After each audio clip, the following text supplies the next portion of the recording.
dun, dun, dun.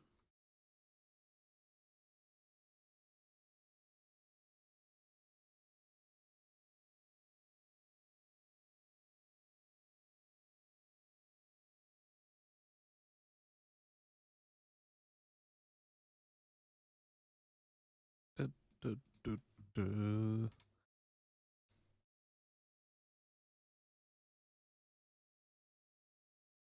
All right. Hello, everybody. Hello, my friends. There's still going to be a couple of minutes until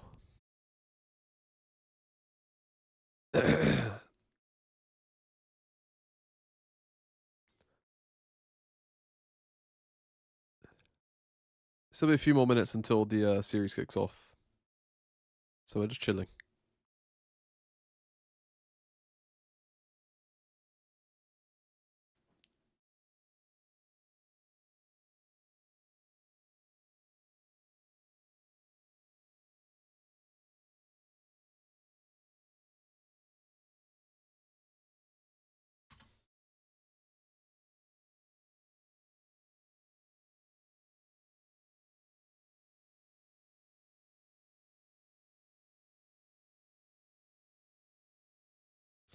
Here we go.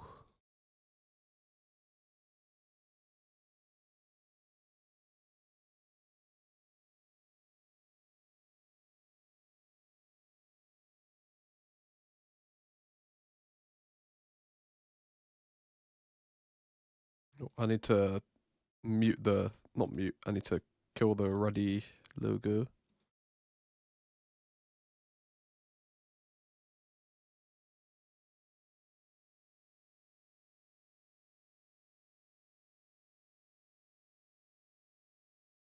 On that, so you are as excited for this as we are. It seems like almost any time these two teams face off, magic happens, fireworks fly, and we hope the same thing matters here. LPL Because the co-stream? stakes No way. certainly Yeah. are present. As you take a look at the bottom of your screen, AL at 7-2, BLG at 6-3. But the way that the game score is currently set up, if BLG win this series, Wait, they will bro. be the #1 seed. Also, I saw your If message. anyone's That shit was Legends so win funny. this, they will be It's the good that #1 video is seed. doing well, So a lot though. riding on this. You get potentially better matchups in the playoffs Um, and a better opportunity to be a representative from the LPL at first stand, which is of course what both of these teams are it's certainly good to see that video is fighting doing for. well. So without further ado, We let's will get into the occasionally teams get that will be bangers, taking bro. to the We Rift will tonight. occasionally get Starting bangers. off with anyone's legend, they were, I would say overall, Callum, the best team over in the LPL in 2025. And guess what? They changed nothing, and they're on a 6-game win streak here in Group Ascend. I gotta pick you up with the asterisk on that. Their roster changed nothing, but we've mentioned it so many times this year for What were a you reason. about to say? The one thing I that don't did know. change was coaching staff. With Tarbe stepping away, that most iconic coach, I would say, just in general, really, he's up there for a good reason. So many of the reasons that AL did well last year were incredible drafting prowess. Thus far, AL have managed to keep themselves at the top of the table. Well, it's with good to see the all vids are doing same good. roster as mentioned player-wise, and it has been, personally, my main man Tarzan continuing to look like the GOAT jungler, and with Kanavi exiting from the league to jump over to LCK, he's really kind of uncontested at the top of the table if we're looking at for these two were the top two, generally speaking, back and forth for the past few years. Shun obviously jumped up there a few I won't turn times on along with the others, but telestrator today. I Tarzan, think. the Well, it is the last. consistency It is on the this last man has regular. been I'm gonna turn impeccable. it on. Fuck it. Yeah, and when you look at what AL have been able to do to go on this 6-game win streak after starting off the season 1-2, Tarzan is a large part of that. I would give some credit to Kyle as well in the support role, who in my opinion is 100%. playing like the best support in the LPL. We got some clips here just to showcase Okay, what exactly well, they have this been is doing. being screen Good. capped A lot of somewhere. team fighting, and specifically over these past couple of weeks, I feel like their main carries in Shanks and Hope have also been stepping up. Absolutely. Hope has such a clutch team fight here, really maximizing the MF value to get themselves.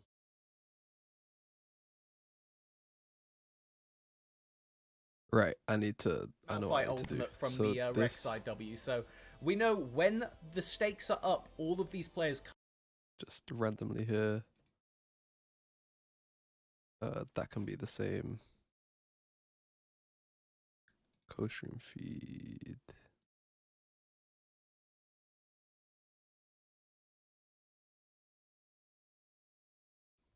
that we've had coming in. And with Tarzan, my favourite player, as mentioned, picking up the Sejuani, his top champion, maximizing these Yeah, what's up, Zerf? utility items, building all 3 of the new items, Zeke's, Yeah. Cheers, bro. Bandle Pipes, and that Protoplasm Harness. Just, I hope we get another Sejuani game today, because it really C9, is I love you. disgusting. We are not co-streaming You might be LCS the right only now. person on this planet who's hoping that Tarzan plays Sejuani, but you know what? How Yes. is it possible That's Tarzan how can be I banned know from that League this- but we're- play in we're casting with LPL? a true jungler here who really appreciates just Bro, I all keep the telling levels you of this. things. Do you When want AL to are be working paid? right, they can have Tarzan play that utility role because they're Do a you wanna be well-oiled paid? machine, 5-man through everybody playing their role. But when you, take If a you look don't at want their to, you can just say. opponents, You don't have they're to tell less the jokes, bro. well-oiled machine and more of the crazy beast that you don't know exactly what you're going to get out of every single time they take the rift. Superstars through and through, obviously, but inconsistently since A fella can't rage bait you know, these about days? the middle of the season, No. they've had some You're very banned. interesting situations pop up. Drama always follows this team. That's no exception here in Mob 2026. output. Yeah, we Start. typically prefer it when it's drama on the Rift, you know, in the game. Oh wow, but first time start. Well, Lovely. Not always been the case. We'll jump to that in a moment. But as far as the roster has been performing, I think that people are happy, kind of. Like, at the end of the day, we expected BLG to be top of the standings. The fact that they have to win this series to be up there is not exactly where they want to be. Dropping both series against JDG being the main opposition that was able to make both of these top of the table teams bleed. Just not able to hold that performance against the rest of the league. And then, obviously, It is kind of crazy. they took JDG the like first series away took from the scalps AL of when these they guys, faced but then before. If just they couldn't hadn't hold it dropped together the top versus series fucking over wave to over. TES throughout the split so far, then we'd be looking at this with completely inverted expectations at this point. Yeah, and you know, we can't talk about BLG without addressing that elephant in the room, or perhaps the big bin in the room, and that is, of course, the top lane situation that unfolded a couple of weeks ago. A lot of interesting things that we were following. I remember waking up and just This is a scrolling crazy through day. all of the drama that ended up Oh going my on. god. This is such a funny ass Obviously, that has all graphic. kind of been set aside. Bin has been back with the team, and since then, it seems like they're starting to find their stride again. Ooh. Obviously, that loss against TS was not great, but they, of course, have won their last 2 series, are back on the up and up. And if you take a look at some of the clips here, it seems like everything is kind of working well again. Yes, I think that has to come back to Shun in the jungle. When I compare these two junglers and what they mean for the team, I think of Tarzan as the starting pistol for AL. When he says go, they go. And Shun Yo, is hello, the flex Hakeem. tape. He Bro, brings this it was a roster back 2-game together, series. There must have been a keeps long them pause. cohesive. It was a 2-game And series. it's I mainly literally, been my working with that alarm main went man in off the mid for lane. 9 I o'clock. think that's got to be, by the way, an all-time record for time speed. My alarm went off at 9 BLG o'clock, without bringing up and they time. were just But getting into game. You're there's a tired? reason for How? that. This guy is incredible. How and does tired? so much for the team. What And time with did you Shun sleep, back bro? at his side, going back to, correct me if I'm wrong, 2024. When I they think were I went to last sleep playing at 2. together, they have looked so good, so good. That mid-jungle synergy has been back out of nowhere. Welcome and we 9. do get to see Spent 40 minutes some fighting about. more of I the see. craziness that happened last time these two teams played. Yeah, this has been basically the story of this season for BLG is, you know, started off super hot with that 4-game win streak, then had the drama ensued 3-game losing streak, and now they're back on a 2-game match streak. I looking to forgot hopefully Valentine's is make it next week, 3 so a bit of a rush to earn get a gift. themselves that top spot Brother, in it is the 7 LPL plus- 10 group going into 7 the plus days still. postseason. And of course, we mentioned the junglers as being very important in this game, but a lot of what Shun does is set up Knight, who is in What many is of we our rushing opinions, for? playing by like one of the best players in the league. And if you think the same thing, make sure to scan that QR code right there, because we are doing community all-pro ballots here for the LPL English broadcast. We'll be showcasing them by the time the playoffs begin. And I think we both want to make the case for Knight here, Callum, because this guy has been so good, just basically throughout his career, but really specifically over the past couple of seasons, looking like one of the best players in the world. 100%. Pretty much the widest champion pool of any player, full stop. And when that's coming from the mid lane role, that is truly saying something. We have really, especially when Fearless wasn't in the game, just got so used to see Orianna, see the other standard picks. But even then, Knight was bringing out complete wacky picks from everywhere in the champion variety. Those melee champions, he's known for his Silas. The range champions, I mean, he brought Ziggs out, and it's something that has kind of enabled answers to what is the one champion I've yet to mention, being that Thorn in Knight's side thus far. I have to get something Yeah, really we'll special get because our into the B-Day is champion like a pools week and after, so some I of have the to get struggles that one you've big had on certain gift. champions as the series does end up going around. But for the most part, Knight, Champion Bro, Ocean, thank able to God. perform on basically anything and can be a big Thank carry God my here girl's for birthday is in BLG. October, bro. And you know, he kind of I'm a has that terrible to be gift that big carry gift recently. getter as He's is. been obviously had a But great just start to just the year, fact that it's but, in you know, had that little October, just lull in the middle it of gives the me so season, much and freedom. I feel like we're still waiting for Viper So to much fully freedom, show bro. his form.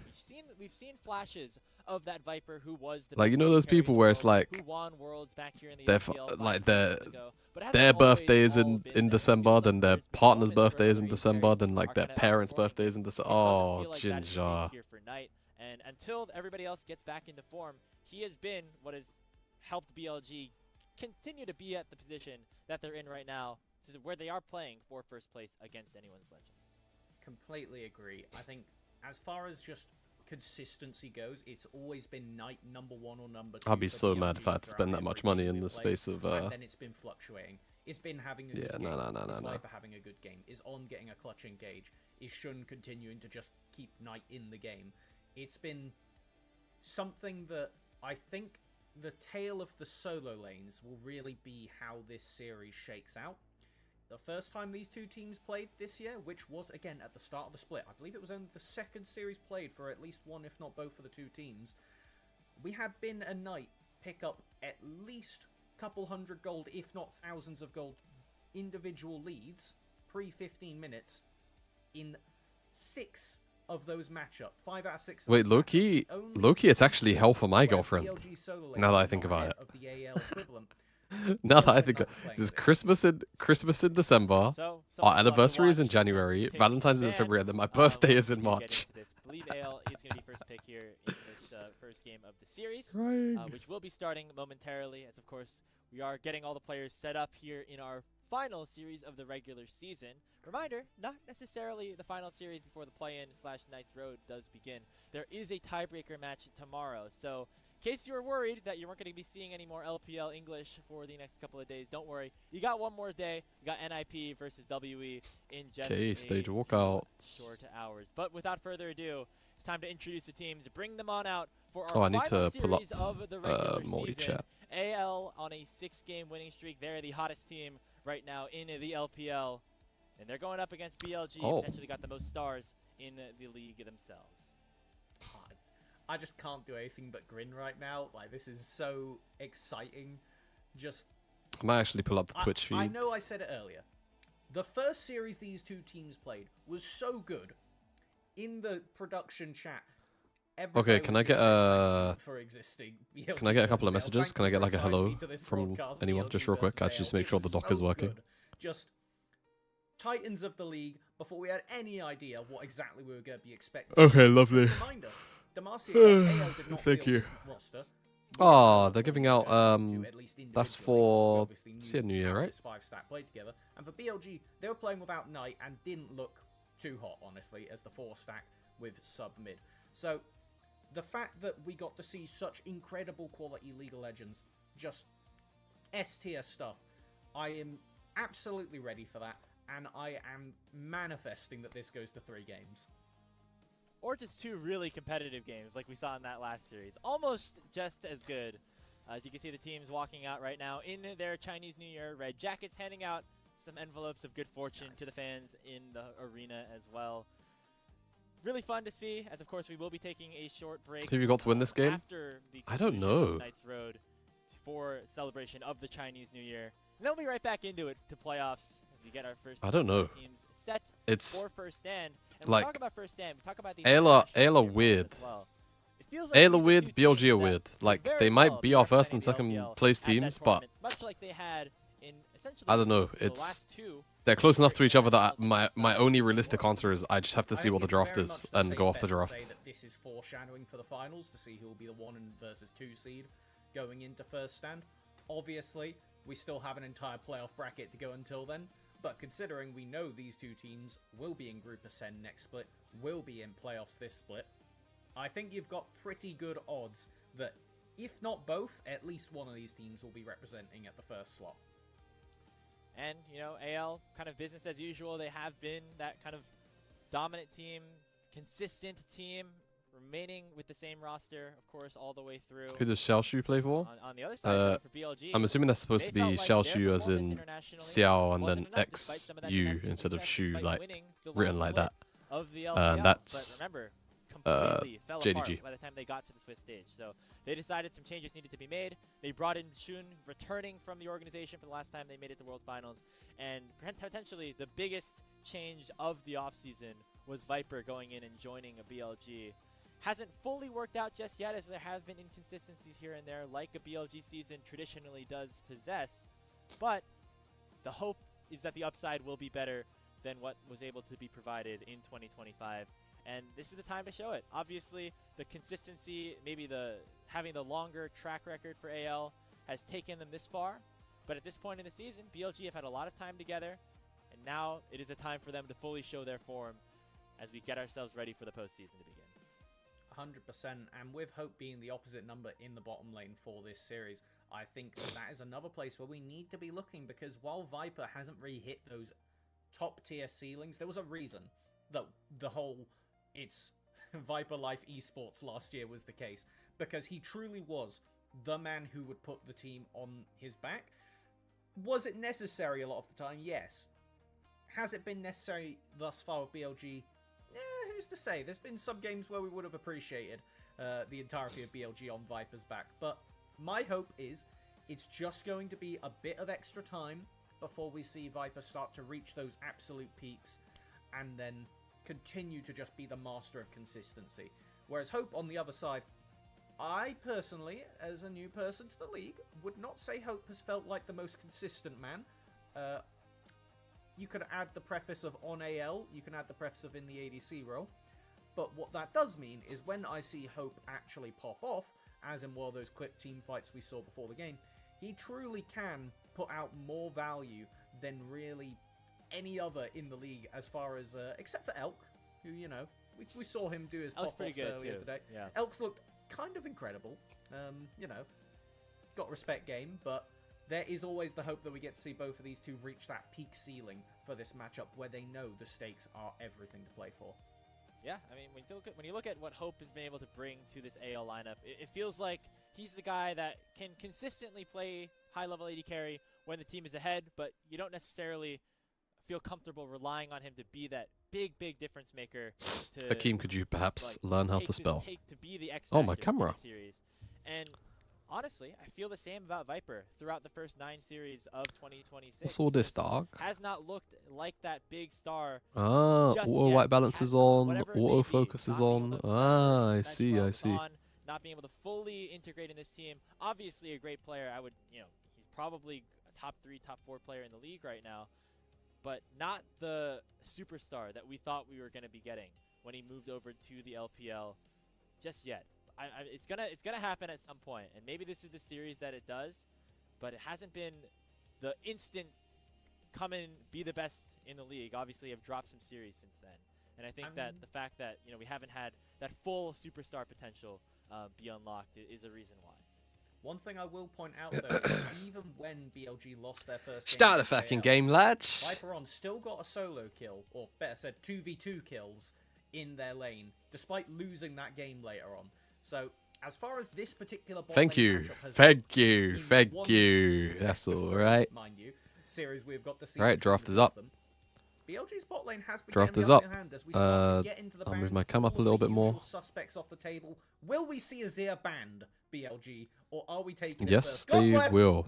They're going to take it away because we'll get into it if Knight ends up picking it up. But this is also a champion Varus that is up. has a ton of comfort on in his own Nico right. is up. Varus is up. Nico has been left up. This is one of both On and Kyle's most Varus. preferred champions, I would say, throughout the Unless last they're leaving couple up because they seasons. So, no want surprise to see that get locked AL in want him on early. it, but Now we'll see what BLG for what? want to I wouldn't prioritize. know. Noticing To teams give Hope like Jarvan MF or are Jin. potentially available for the taking if Shun wants an easy playmaker.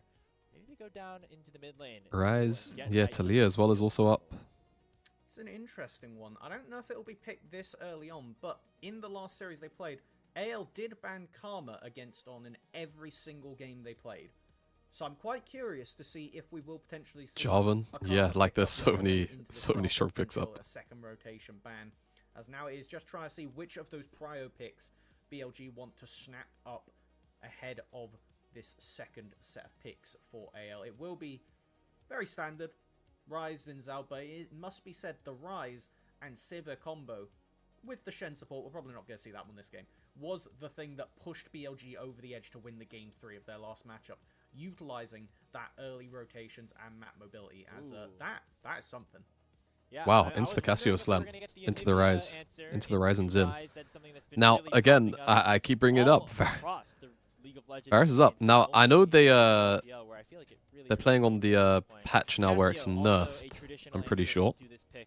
You'll be able to stifle a lot of that But power you'd and still push think that they'd the won it. Rise does end up having. So with that being said, a strong mid jungle opened up by anyone. Actually, no, they're not on the patch where it's nerfed even. Of this draft. It will be the Very Mbessa surprising. picked up blind for Bin. Now this Mbessa could blind, so they'll hold cover on, this this is then not with taking swap. Renekton This will and be a top lane Mbessa, one and we're extra gonna see some ban if they really counter feel like gameplay it. But I here feel like from Renekton is the something only like champ the you Renekton, really maybe care the about Bin. playing Mbessa Does into. mean now with the way that this pick order is going to go, there's Maybe gonna they'll be ban all the players who are Rek'Sai, banning out just these because as bottom well. lane champions. Just because it's Flandre BLG, or Sion. they're going to knock off some of the more standard top lane picks, but AL, they could just Sion, when you have Cassio, Nico, limiting Pantheon, that that support sounds pretty group, annoying. I maybe think they'll take ban out Sion. Alistair as one that could potentially mute the Nico engage later. It depends on whether they want to focus on getting a beneficial lane matchup, in which case you don't mind letting some of those melee supports through, or, as we see here, banning away some of the range ones to make sure that you can play and get that winning lane. I mean, for I AL also as think well. they should probably look Sion ban makes sense. at Lulu or... Essentially a handshake where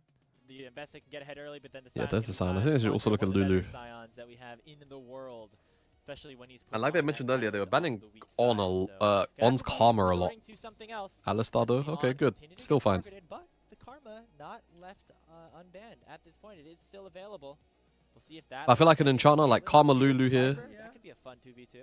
It's definitely on the table. It's kind of a weird one. You're going to be getting engaged on probably anyway. First, because you know AL wouldn't then be able to take the Karma away. Yeah, from them. Caitlyn's also another good However, shout. they might just be trying to think of what ADCs. But yeah, AL like would this to champ pick is still up. and pick up something like the Varus here, who is a more standard, fits into both comps decently well, can Cool. play the variety of styles, and Yeah. more of a pick. Sivir, Kate, The Corki, idea of a Sivir in this Kaiser's run, also, because there's going like, to be a lot of close poor range lane, good for smashing comp, or along good with running comp. each other. Like, the options are there. Serve Jin a for the similar ranged answer if they purpose. want. Don't dislike that, but I think Ashe this actually is something that could Ashe be actually like a lot more dynamic because for they need a AL little bit more to engaged than they have. and the Sivir does hit all of the IMO. buttons that we need AL to do. It would be a... This is Have to wait for the kind rest of the a game down. nice Ornn Just have a good ability to stay alive in this Varus lane as well, which is certainly Survive the Ambessa lane. have in the game at this Another time. form of engage. Very long form, non-committal engage. When you have front to back. This was something that he picked a little bit earlier. Yeah. So And is it's going to this be one. Rek'Sai, isn't it? This Yeah, season, the just Rek'Sai comfort. going to come out as something that can also survive the brunt of that Lulu. investment. So they do go Lulu in the end. Okay, we see a Lulu last. I pick. wonder if this That, means... I would be absolutely shocked if that doesn't mean we're getting on hit Varus this year. Yeah, if this means we're getting on-hit Wouldn't hit that Varus. if you're planning I on going agree. Valley, but good recognition. We that shall this is not see. going to be Alright, a slow game played with poke. This is going to be a game where I'm going to run a everybody's minute looking at of each ads other, and get predictions going, but there's not too many of us in here, so I don't know. We'll see. Minute of ads, and then I'm going to run predictions. Bet channel points, guys. Bet your channel points up. Play by play. That's what I love. That's what we're here for, baby. Cool. That's what this is. Chaos. Name of the game here in the LPL. When I take a look at the drafts, though, I feel like AL have better go buttons, right? They have easier tools to start engages with. You have Flandre who can jump in. You have Tarzan with that Grand Starfall. Even Kyle sneaking in with a minion as that Pop Blossom. BLG really relying on an Mbessa ultimate or Wind Becomes Lightning. What if Flandre in GP? to I start think things it's off. pretty And I feel impossible like to in play that into Ambessa. situation, having a That does little not bit sound more like a fun engaged matchup unless your could name is feel Solar that Barker. AL could have the advantage in terms of just being able to start fights on their own terms, which is always a very important thing to have in this league. I do tend to agree with that. However, it's noted that while BLG lack the tools to go in first, they do have excellent tools to keep you away. Between the Xin Zhao ultimate, the Lulu ultimate, even just running into Varus Rise conceptually is a scary prospect. And the Cassio typically wants you to run at them. So this is going to be a weird situation for Shanks to play through in these team fights. Obviously, we've got a ways to go before then. We've got to think about how the laning phase matchups goes and if that gets shook out in BLG's favor. When you think of the LPL in 25, 26, Here we go. you think of these two teams. One of them going to end up as the first Whoa. seed in the 20 Gios. playoffs. Let's do it. It's game 1 between Holy BLG hype. and AL. These are the Gios I was promised. Yeah, we haven't been getting them in Group Nirvana as much, but today the Gios have been incredible. Maybe it's Yeah, Viper's going on hit. He has lethal tempo. I'll take it as we get some heavy summoner spell usage here before the minions even come in. These guys are coming to party. Yeah, remind the Viper doesn't have barrier, he has cleanse here. As soon as possible, particularly when there are these level 3 gankable junglers. So early heal is always something you've got to be wary pretty of. Could make their way interesting. down if the health bars get too low. As you can see, the importance and the emphasis for both Hope and Viper to get that level 2 first is going to be won out by the Varus Lulu lane, as they're going to get first push here and likely get those first 3. It's interesting because normally Sivir lanes get this level 2 just because they start W and it's just a lot easier for them to get prio. But just because the way they traded, I think the W was down. Around the level 3, level 4 mark. Perhaps good to get that early push now to make sure that you are able to at least maintain some dominance and not be in a position to get ganked later. Precisely. If you can get the bounce back so that you're in a safe enough position by the time Pantheon is down there, then you're doing quite well. As stated, Tarzan is the main man for this roster that gets done, but instead it does look like BLG are just looking to secure that push prio so Shun can get in there and take stuff away from Tarzan. It's me and invade. Yeah, so instead of going for the full clear, gonna try to match Tarzan at his blue buff. Oh, hell no. Gonna spot that ward and now go in for the steal of the wolves. Tarzan Shouldn't got the spikes away babies. the big one, which is of course the most Oh, on. important, but denies On. an XP, as now On is walking straight into the Tribush, just gonna What? check it and die. Dry? First blood to Dude, everyone's what? mention. On's brain Wait, this seemingly invader's off, shagged but now. Shun in some danger as Tarzan well. should just flash Kyle W now, running or? in to make sure that Okay. Shun's not able to contest this blue buff, and AL get a kill for free. Did he think he was on Alistair? I don't know what just happened there. That was Did he think he had heal? I actually just don't know. Like, objectively not correct. Okay, cool. Well, Oh, that well. kind of stifles the play for BLG, but they make a counter Now on Snakes mid. be in trouble as well. Yeah, that's it. Easy that kill. and that is just an illegal death as well. Get away from What that is root going but on? against it and still ends up burning his flash. So Dude, two what? interesting kills to say the least. that evened up What the a king. what a strange Yeah, stretch of quite 30 seconds. Interesting, absolutely. Shanks and On handshaking to keep this game interesting in the early. As Shun will be able to What a walk over and strange secure set one of the 30 subtle seconds. Crabs, but as we take what is probably Really low there's elo. No way. What is happening? On is playing Oh my 180 god. in this game when he really is not. Okay, He's gonna it's dodge fine. the tangle barbs there. A little early, does provide a little bit of a punch, but fighting over these wards. So What? is a Alright, choice cool. at this point in At the end of the game. day, Tarzan got his bot Talk crab. how that is He can left reset, into the mid-jungle for or he can BLG, run straight to his certainly Krugs ahead and from Raptors and the then top. base, The important like, night up to coming him. early tier. You can also do a... But on the other side, Hope Yeah, and this Kyle is... get out of this lane that This is low-key playable if he wanted to. Oh, no. Look at Lulu and... And Look at Lulu in the river. They're Okay. trying to contest the second Lulu? Raptors respawn. Yeah, Lulu. Sorry. Will I'm not like be getting able to confused about steal that Nico. away, but does have his own Cypher, things what's to up, get man? back to. What an Partly incredible that play, push no? control that we saw on fought so difficult for is going to be enough to ward away the AL jungler as we briefly, I'm going to say briefly because so far this game has not disappointed with non-stop action, but briefly have a moment where neither jungler is in a position to exactly fish for a gank, but they are both on sides of the map where lanes are in beneficial positions should they go wandering. Will just be Tarzan going for the full clear. Shun does not want to impact that bottom lane. Listen, as soon as level 6 gets ticked over, I'm not going to be surprised if we see a Grand Starfall pressed off cooldown to make something happen. Not an easy target, as all four laners, I should say, on BLG do have their flashes, but certainly an opportunity to at least burn some of those, get your lanes in a good spot. I think the bot lane. Well, Tarzan is full clearing all the way. that maybe AL can take advantage Just realized of. he should base. He hasn't based yet. He should base and then run to his Tangle ramp. also Oh, land hello. onto On. He has to burn the heal again, taken down to below Dude. 200 HP. And that's almost going to be another kill. That Q not doing It's enough actually damage just to try. that It's B. it's actually just a On try B, not to on laugh is gonna be like forced first ahead 5 to minutes. once again. It's actually a try not to laugh first 5 minutes for Makes On. it rough as finally this tower is going to start to get What a weird. Burn down poke. Curious if What they're a going weird for first cancel 5 on the minutes. reset, but with with only one person in the lane. It does mean Viper will get a bit extra XP in his pocket off of these minion waves. Might lead to a potential surprise level 6 angle from the Varus if we do see something happen. We have Knight now with the Realm Warp available. Can look to go on Shanks here, who is still Knight's just going to flash EW, no? Just in time. No, I think shouldn't walked off. They still want to make this happen. It worked once, and now Shanks does not have a flash. They're worried about the level 6. They're worried about petrifying gaze. A lot of time doesn't make sense. Spent here in the mid lane for Shun, but there's not much to clear out. Waiting for that second spawn of the Raptors to come back around. Dragon is available. Yep, Tarzan also used the delayed spawn tech to make sure that he had upgraded smite here. Currently up about a camp. Actually, I don't know if this is going to knock him up to level 6. Normally it would, but we did actually have No, Shun steal so away the there's damage. actually So this is going to be quite narrow. If he doesn't get the level 6, there's actually something that a lot of people have misunderstood about the tech that I was talking about. Mitigates some of That I pointed out with Blabber. And it is kind of my fault because the video is Instead, a little bit more farming and the video's information is probably actually for just the better, not considering quite some of the accurate enough. decisions that were made As you can earlier on see, in the Tarzan game. Looked like they is both were testing the basically waters a little bit, 99% decided too hot to XP. get back on out. So one thing I Because think both I kind of teams failed to really outline do excel in clearly team fighting, specifically is that on if BLG you soak side, XP with the basically fact from that Viper any is going source beyond at barriers, any right? point You were during those going full for clears, poke, maybe you wanted then skirmish a little bit earlier on, that but now like with that third win or the position first real alongside skull Knight, crab spawn, definitely feels like that will BLG give you are level also 6. okay with scaling in this game. Definitely want to circle that one of the late Which game. I guess is a very important like difference to make. Like you can't full clear, have no champion interaction, not even soak a little bit of XP from somewhere, and then 2 to 3 get items level 6 off before that it crap. starts to actually pump out significant damage. Before You then, have to soak you still XP have the somewhere, or Varus you on have them, to get so an you're not assist, or you have to get a kill, team fights by any means.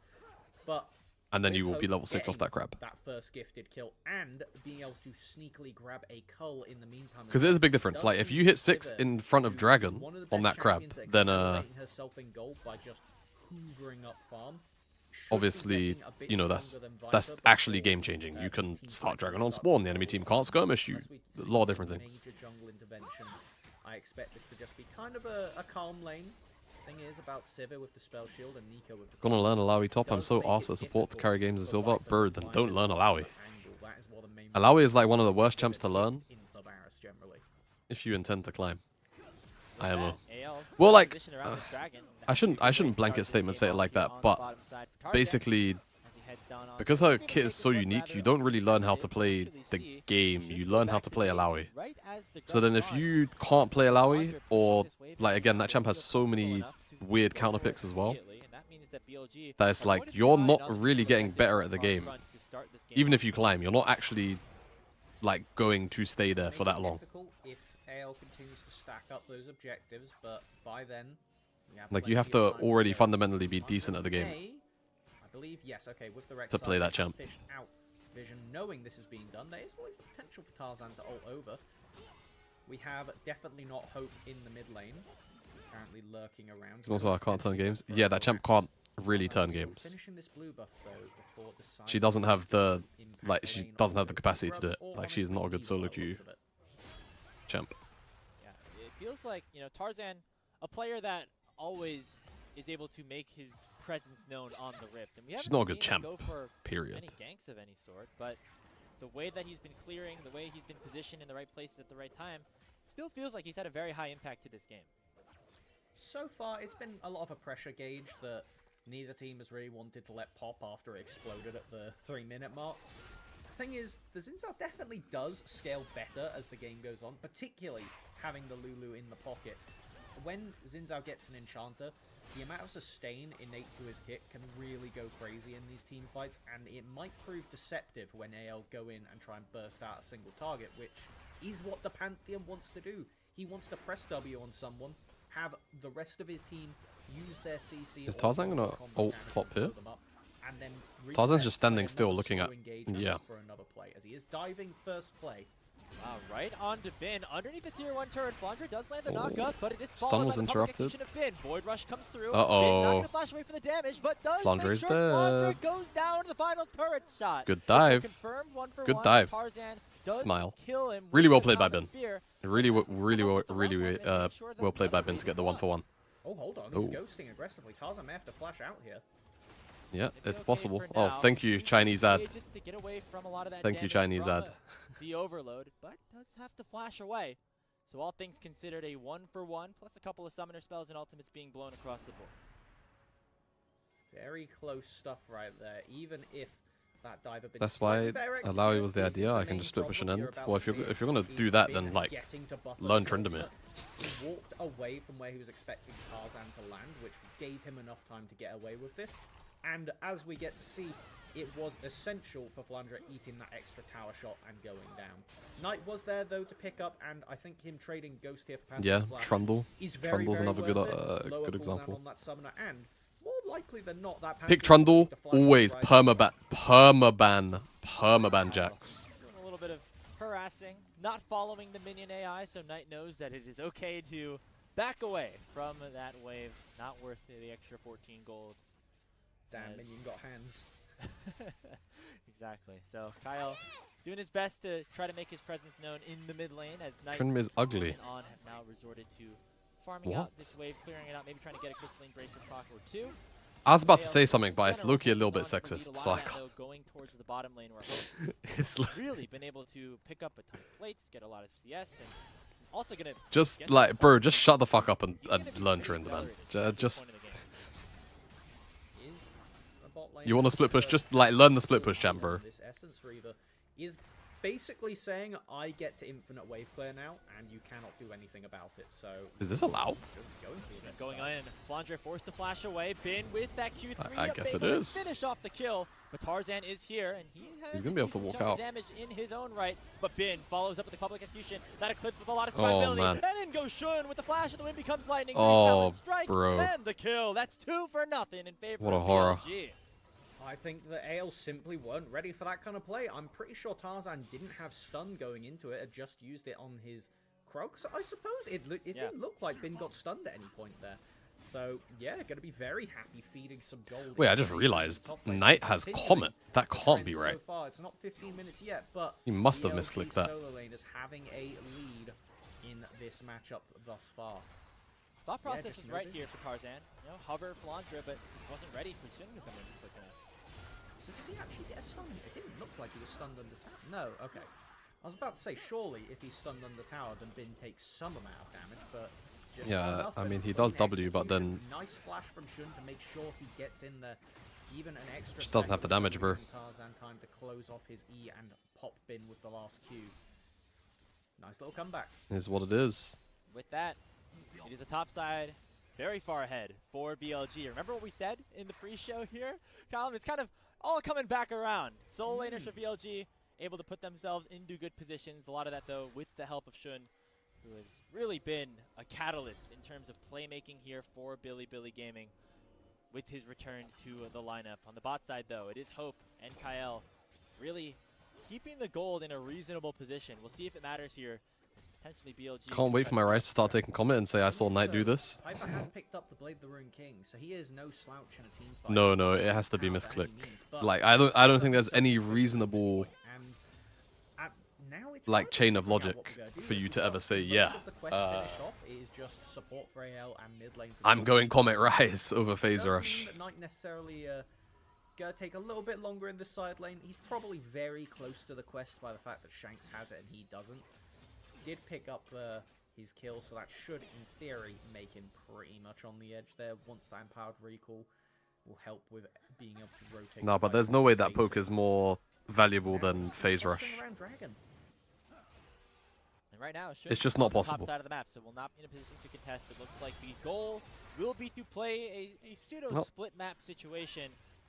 Have the bottom side. I mean, the thing is they can't really dive that guy, so this is just a free Drake and that is where for all intents and players purposes. will be spending a lot of their time. A 2-0 Dragon lead for AL certainly will be helpful in terms of scaling towards that late game. Well, maybe they can dive this guy now. Of Flandra's life, who is in significant danger here. Down to about 500 HP. Pretty Of big course, trade. Does he have a tunnel? able to get some healing back in I mean, that burrow form, but Shun. Shun is chasing him down. Nice dodge from Flandre. That's the little Good stuff feat. here that makes him one of the best top laners in the world.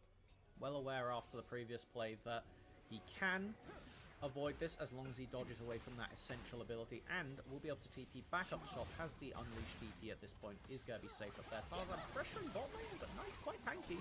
Look at the damage Knight's able to provide underneath the turret. Kyle with the Pop Blossom. This Knight flashes away from it. Why was On not in He there? does not get stunned up, but Bin comes in with the TP of his own, has the public execution, and will use it onto Shanks. Gets hit by the Rune Prison, but the petrifying gaze in response. Yo, why was On not in there? For the Ambassador to drop, so it's a 1-for-1 in this fight on the bottom side. Last cone, very lucky. Oh, chains. Goes wide, but now Bin looking and hunting for potential stun. Not going to find it, as it will just be BLG backing away with that 1-for-1, but the first tower also going in. Should On not just be in there to instantly... Oh, for knockup, or... I have no idea how Shanks was able to get that petrifying gaze off onto Bin, considering he was midway through a spin animation. So that was kind of crazy. If that doesn't land, then I think that Bin is able to sustain up through it, as this is like, just look too at this. aggressively posturing for AL. This isn't what we want to see. Yeah, Shanks a little bit not too able to far walk up, through right? the tower range. If he were to take aggro here, he'd Cool. be in a bit of a rough spot. And Knight is just so damn tanky. Oh, he got griefed because he... Okay, no, it's fine. No, he meant to be in there. It's okay. He just forgot that he has to stand still. Like, what can do? He clicked out of it last second. I think the stun also came in a bit preemptive for Tarzan, because Bin was still in the middle of the public execution animation. He clicked out of it. Like, it's... How many times am I going to watch this happen whilst AL are in the game? Just to evac your support out of the play. Now Shanks without any flash or ultimate. Well, is Shanks is is caught on side. Shun has arrived to the bottom lane to take him down. That is Shanks' third death of the game. He has been targeted heavily by the hands of BLG. Oh, they're looking for Viper. Couldn't get his flash. But this is just hella annoying, though. Even Viper knows some bullshit is afoot. And he has to cleanse. He's probably going to have to flash too. This is so annoying. Okay, good chains. I mean, Tarzan is dead as hell now. Yeah, just a bit too much. What is... This game is so strange. It's so... I can't... I comes out on top in that one. Just barely playing on the edge. Can't echo the sentiment enough. Though makes this Varus a target in future fights, but we need to see AL force something. They may have the dragon lead, but if BLG play this correctly, I think the game is quite in their hands. If you go to the objective first and then make AL walk into you, BLG should be in a favorable position. That's what we're talking about, where it came to how these... Feels like I'm watching an LCS game. Nah, bro, LCS games, nothing happens for 15 minutes and then, like, they start playing the game, and it's usually ARAMs on mid. We're gonna see in this game, like, the way that NA League gets played, right, is that once we're out of laning phase, ADs go mid like normal, right, and they're facing off against each other, but then it's just mid prio, perma, into side move. Mid lane prio, into side move, perma. It's like, I have prio, okay, I'll be rotating down to whatever side I'm rotating to, or I'm rotating up to whatever side I'm rotating to, right? With the lead over one of the better AD carries that we have in the league in Viper, gonna have to be the main... Like, that's kind of it. In this game that is relatively still, you know... Otherwise, they just ARAM and just wait on objectives in LCS. They don't do anything else but that. And the Rod of Ages in pocket. Shanks not that close. Swan's correct, you get punished for making plays in the LCS. I just think that they don't know how to make plays in the LCS when there's no objective, to be honest. I think it's a lot easier than teams make it out to be. If Shanks is allowed the free hit, he should tear through BLG. He's just not been given such an opportunity constantly. I think teams don't know what to actually do when there is no big buff to secure. He's being reticent to push up right now. Even though he's the one with a global ultimate jungler, if he shows himself and doesn't have backup, Jun's already here to force something bot lane. Like, the reality is, when there's no, like, Drake up on the map, when there's no Drake up on the map, what you should be doing is you should be turning, like, smaller things into mini objectives, right? Not things that you're willing to throw the game over, right? But things that you're willing to pressure the enemy team for if you're ahead. Like chicken camps, buffs, things of this, like blue buffs, chicken camps, things of that nature. That's really what you're looking to do. And if BLG are able to pick up 4. No, we don't need that icon back, bro. This one up right now. We do not need that icon back. Just playing it as a bait. Make sure this BLG team looking better than last year? Looking better than last year, no. There's a lot of weird stuff going on in this team, though. the rest of his team, at least for a moment. Shun playing very aggressively and forces a rocket belt away from Kyle. That is a big engage tool that will no longer be available. As BLG But the ceiling is much higher on this team, for sure. This is meant to be the moments when AL comes out on top. Fighting around objectives is where they made their bread and butter in the league. And now with Rift Held being shut down, they are going to regroup as 4 and look to try and defend this mid lane tier 1. A very important objective for keeping map control, particularly with how essential dragons are going to be to a win. Yeah, I don't know how. AL are going to have to do something a bit freaky here. It's just going to have to be a big force Nico R, or... Tarzan opting to go forward. It's going to just get met. That was so odd from Tarzan. Red Frank is kind of big. Shun, is he dying to poison? No, he's dying to Tarzan. And the Comet Spear from Tarzan will take him down. Oh, Tarzan's going in. He's pushing Viper down. He's on. He has E. He's kind of alone though. Oh my god, does he kill him with the red? No.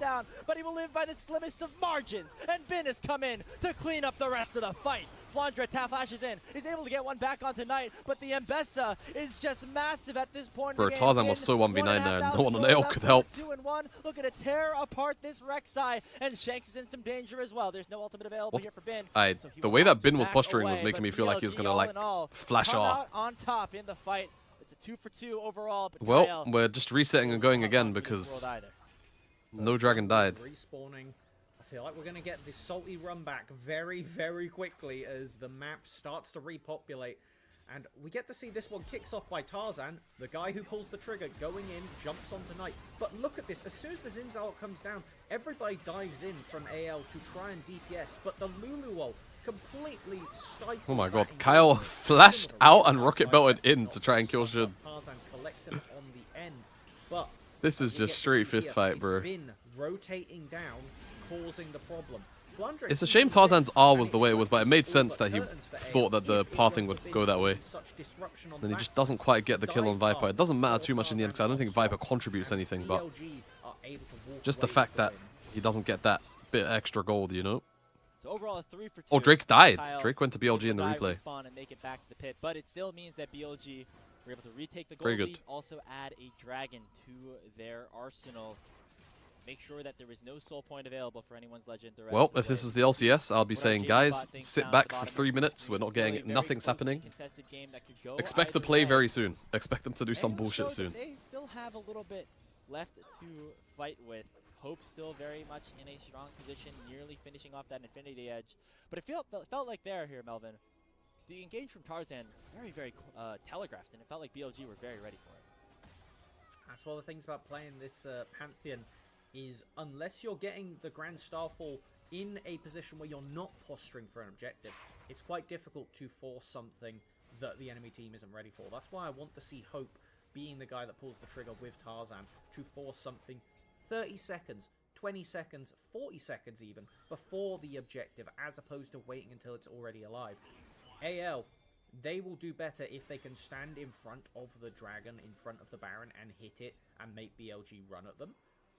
But they kind of were getting drawn between, we need to keep... They should bring back old Chemtech Soul? No, they shouldn't.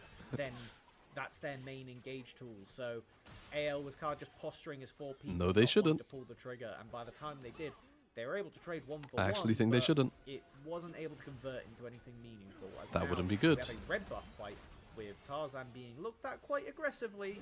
It's not going to be resulting in anything, but it is losing prio for AL around this Baron pit with the top lane tower going down. Yeah, at this point in the game, the fact that Knight able to clear out any wave that he chooses terrible right soul that one was. Top side. And now Exclamation mark OP.GG. Oh. Danger are anyone's legend. Kyle does not hit anybody with that bomb blossom, and he's already down. Okay, this is just game. Flandre with Bin landing a beautiful public execution. They can high key Nash as well. It's on here, Varus and Ryze. And Ryze has blue buff. As they have had all of the right answers in this mid game. AL, I think he had to flash the wall. I think he's gonna. Down here. If they are able to kill him, no, he's out. They couldn't connect. Well. But no. Bin does have TP. Yeah. Well. He's ahead of you now. You can't do anything here, AL. You can't play for this. The 5v3 Hope does not have the Infinity Edge yet. That is a major power spike that has not been unlocked. Bin just trying to soak up as much pressure as he can to allow his team to wear purple for the next 3 minutes, and they land a Rune Prism onto Shanks as well. Kyle has returned from the death realm. Shanks does not hit anybody with that what a painful watch. so it will be Everybody painful on watch, the man. retreat from anyone's legend, and BLG now having the Baron power play. Okay, with Knight having to ghost and Bin using both summoners, the best thing AL can hope for is setting up a play to kill these solo laners. It has been 1-3-1. Jamaican Sri Lankan, crazy mix. Yeah, I know, bro. And they are playing so well. Oh. This is what took the series. The first time they played in Game 3 was BLG just being smarter on the map. Knight, really nice flash away to avoid getting picked up there, as they do just get the two. Dude, he had his Q stacked off of the ward that they realm warped in on. That's so nuts. Either way, but the end result is the same. We have 1 minute until the Chemtech Dragon is alive. If AL can get this and secure themselves the sole point, they still have breath in this game. I think if BLG are to take away this dragon, then AL, they're starting to get outscaled, and I don't think they're going to be able to pull the brakes if they don't get this dragon. Thing is, there's a big pointy difference in terms of the strength and power that anyone's legend have here in this next fight, and that is the IE that Hope has picked up. Did not have it in that last fight, and he is about as strong as this Sivir is going to be in terms of comparison to the rest of the map. 3 full items on this champion, nearing level 16, Twin. and AL already off to a good start as they pick up Okay. Knight and force him to use the Realm Warp defensively. That is a tool that they will no longer have at their disposal, but should still looking to go hell in. no. Plays that audacious charge into Kyle. Oh my god. And there's a Lulu on top of him to shut the Nico down. Guys, the He Xin Zhao's backs not away dying. from the Guys, Petrified the Gate. Xin Zhao- Sun is popping off. the Xin He's Zhao got killed a 3 triple people and kill then here in died. this one. And now Guys, the Farmer Xin has Zhao killed teleported in 3 because people he's and then forced died. to use that tunnel to escape. It is a 3-for-0 in favor of BLG, and that Oh my makes god. sure there is no hope for AL to contest this dragon. BLG call it too little. You also got Shanks' flash. Pulling off their attempt at a play. It was exactly what Hope's we wanted barrier them to and do Kyle's heal. 20 minutes ago. And not able to walk away with anything, it will be BLG securing an even larger Xin goal Zhao with lead. an enchantment, maybe LS was onto Based on something. this Yes, round, he was. I think keeping themselves in the game on Dragons is a very happy prize. As yeah, this was exactly what I was hoping AL would do earlier. They would force a play first, but Shun has so much resources in him. He's just so tanky, and Shanks over the wall does 0 damage Look at to this. Shun He's until just this not point. dying. Your Cassiopeia can't DPS. How do you expect to Holy, get it's through Xin Zhao a from, Lulu like, empowered Xin Zhao? Xin Zhao So from good the with Xin Zhao in these the games. You're bloody already cinematics, dead. You got man. a Lulu buffing you up, increasing your attack speed, increasing Legit your just a health, raid making boss. sure you do not Now he die. has a GA as well, so And he's that extra is not gonna die. exactly the feeling that Shun has pulsing through. And his again, they got veins. Dragon in the Playing replay, luck of this first so game, BLG, off of a nice set of sequences here in the mid game, have ballooned the gold lead to over 5,500 and have left AL in a very, very bad spot. Baron no longer available for them. That is spawning soon, so should be the next couple of minutes where not much will be happening unless some major positioning issues are going to be had. And on that note, gotta call out Kyle a little bit. Getting caught out by Shun there. You are the main engaged tool, and he died without burning the ultimate or his flash. It's one of those situations where you're kind of in desperation mode for AL, and if somebody's going to pull the trigger, you would have previously thought it to be Tarzan. how's my but goat Tarzan doing so Kyle far? to be there with He's him pretty to muted see the in this C4 game, going on to but at least he is people. also But the Xin Zhao probably the Shun best has been performer on AL. so oppressive in these team fights. But he, like, Muting you know, he's kind of several ran of some Kyle's some just fights, not giving them like ran potential some fights to down, and then he's fight also like and ran some off fights your with no sort of help. save the So game, as yeah, it's a now bit it will just be a bit up slow down, bro. posturing Bit up around down. Baron. Playing careful. Nice celebration for Knight there. 13th total. 5,000 assists. That's quite a big number. Yeah, I mean, it just shows the tenure of this player. He was kind of the new guy in 2020, 2019 when he was on this upstart top esports team that made it all the way to Worlds. And take a look at where he's at now. 5,000 total assists. I mean, we're on milestone watch right now as well. I believe Bin is currently 14 kills away from 2,000. What could happen here in this series if things continue to go the right way? We'll keep our eyes on that. The graphic showed up on our Huya feed that we were able to Did I see this? relay that information to you guys. As just showcasing, right, the amount of star power that is on this BLG team. Oh, yeah. I mean, as far as super teams go, you can't say it's not. Simply put, you can't say it's not a super team when at least players were considered top of role several times in the past few years.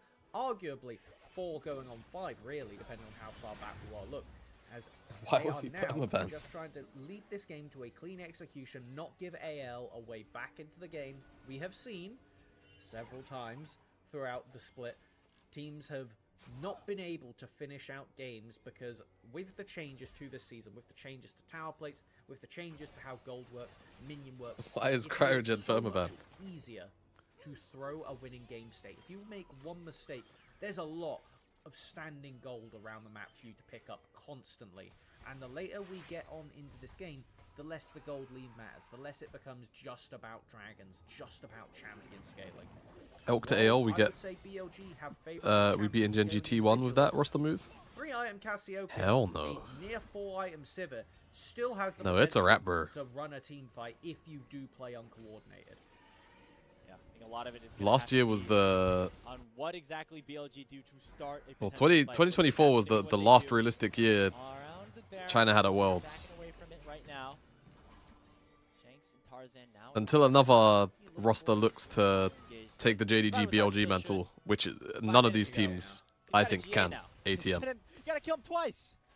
Yeah, that doesn't look so good, especially because Tarzan does not have his yet, so it means if he were to go in... Oh yeah, it was not yeah, like I keep on BLG saying is this. plenty aware if they It can was find not good that Tarzan. T1 won Worlds Yeah, last you year can for play like the free. esport. You're playing Smash and you got an extra stock. You get to play a little Like, more for the aggressive, esport, it was make not sure good. you're able to Ooh, play hello. with your life a little Shun, bit I think more. you have That's to what R here, Tarzan bud. is gonna force Shun to do. He Oh. has the wild growth on top of him now, but still in Oh, a you can pretty do good whatever you want, I position. guess. Top Blossom only finds on, and the fight now beginning Oh, in you can earnest. do whatever you want. Mid-laners fighting around the top Yep. side of the map. Flandra Sure, man. is going to find on a flank, but Tarzan is in a bad position himself, and he'll get taken down at the first casualty. And Flandra goes into the middle of a 1v5, and he's not going to like those odds one bit. He flashes on out. And now it is AL on a complete retreat underneath their own tier 2. But the Realm Warp is going to stop any sort of sense to that. Shanks goes golden, but it will deny the inevitable, as now Hope is the only one left standing around the fight. It is an overall 3-0 as BLG dominate once more and will pick up their second Baron of the game. Question is, what do they get done at the same time? Knight looking to knock down this top Does BLG lane still have the same tower problem as as last year? well. Yeah. Yo, what's up, Hydra? How you doing, bro? I mean, there's the potential for AL with some kind of counter-attack. You have Pantheon up with ult in I 12 would say seconds, that for but where can BLG, you even their find anything? It looks like general it's just a problem core is thing just that they will across the still board. run As headfirst into a this wall is in such some a weird games. start to the fight. AL go for a force onto Shun, and it looks good for a few moments with Kyle on the other side of the fight, though he's not able to get into the pit and CC Shun on, then gets targeted off while Knight is being zoned away. And with the Lulu backing away, it does look a bit dark. It's not good that the narratives around Worlds are that it matters more than an an entire season of play. I mean, I think the fact of the matter is, Wow, Shanks barely got away from it that one. it kind of does. Kyle, not having the best Like, game, it but kind of finding does. the But I right think the place. problem is Top that Blossoms, other there's a lot on the people, plate that have not been like, on the let's roster say, just for yet. example, you have that That means stance, that right? BLG I think the average person then control disregards the quickly off entire the rest of the side, season takes instead on of Kyle, acknowledging it, who has right? been one of the most consistent Like, that's the defensive problem. forwards Like, in they should casual both be held for in, like, pretty over a solid year, regard. say at this point. BLG pick up their third Chemtech Dragon, Oh. and they are looking good. But they could have maybe picked off on as Tarzan went in with an Oh. empowered blast cone. God. But it'll immediately be It's still a stymied, horror. and I mean, they're Shun just down still 10k, bro. going to be invulnerable at this point. The Guardian Angel has been popped. Kyle looking for another engage and does find a two-man stun, but it will Oh, only be the Guardian Angel Fire, being popped Hope off got of clipped Shun, here as and well. now Bin is straight into the backline, publicly one shot. executing It's anyone's GG. legends right next to their own base. I'm not even gonna lie, if That is that gonna wasn't be the another ace final picked fight of up the game, as there's a BLG world where are AL could treated actually late play as out a quite fight like strong. in that Great position game and on win, this but series. BLG are just way too far ahead at this point. Decisive fashion to Game's been kick done for a off while. the series. 23 and BLG 6 kill fighting score. to call themselves top 1 in the league. No talk about this top 2 stuff, as they will walk it down, get their first game in the series, but remember, they still need to close it out if they want to be going into that first spot heading into playoffs. It was close until it wasn't. And then Yep. BLG just said, all right, time to win the game. They go up 1-0. Oh, yeah, yeah, yeah. and are now Like, one game away you're from not claiming that top like spot. definitively the best team in the world that year if you win Worlds, like, duh. But the way that people talk about it, like, they can't make the separation in their head. That's the problem. Like, that is 100% the problem. They can't make the separation in their head of, like, a team was maybe, bro. Only, yo, Chris, your channel points are gone, bro. You're the only one that bet, and the AL, AL won. And laggy.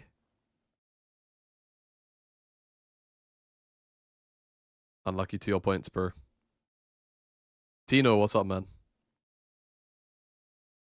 Yo, how long can I leave a prediction up for? I can leave a prediction up for 30 minutes. I'm going to leave a prediction up for 30 minutes to do BLG versus game 2. BLG versus AL game 2. I'm just going to leave it up 30 minutes. Enjoy. Like, yeah. I also do think that, like, I agree with what you're saying, basically, whilst also acknowledging the other point, too.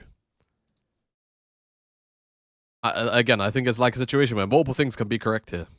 I'm going to run ads, because I need to top up the pre-roll timer.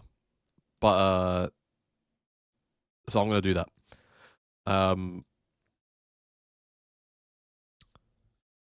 But yeah, I think the bigger problem is still the format of Worlds, right? Like, there would be less discussion around this specific topic if there was double elimination, right?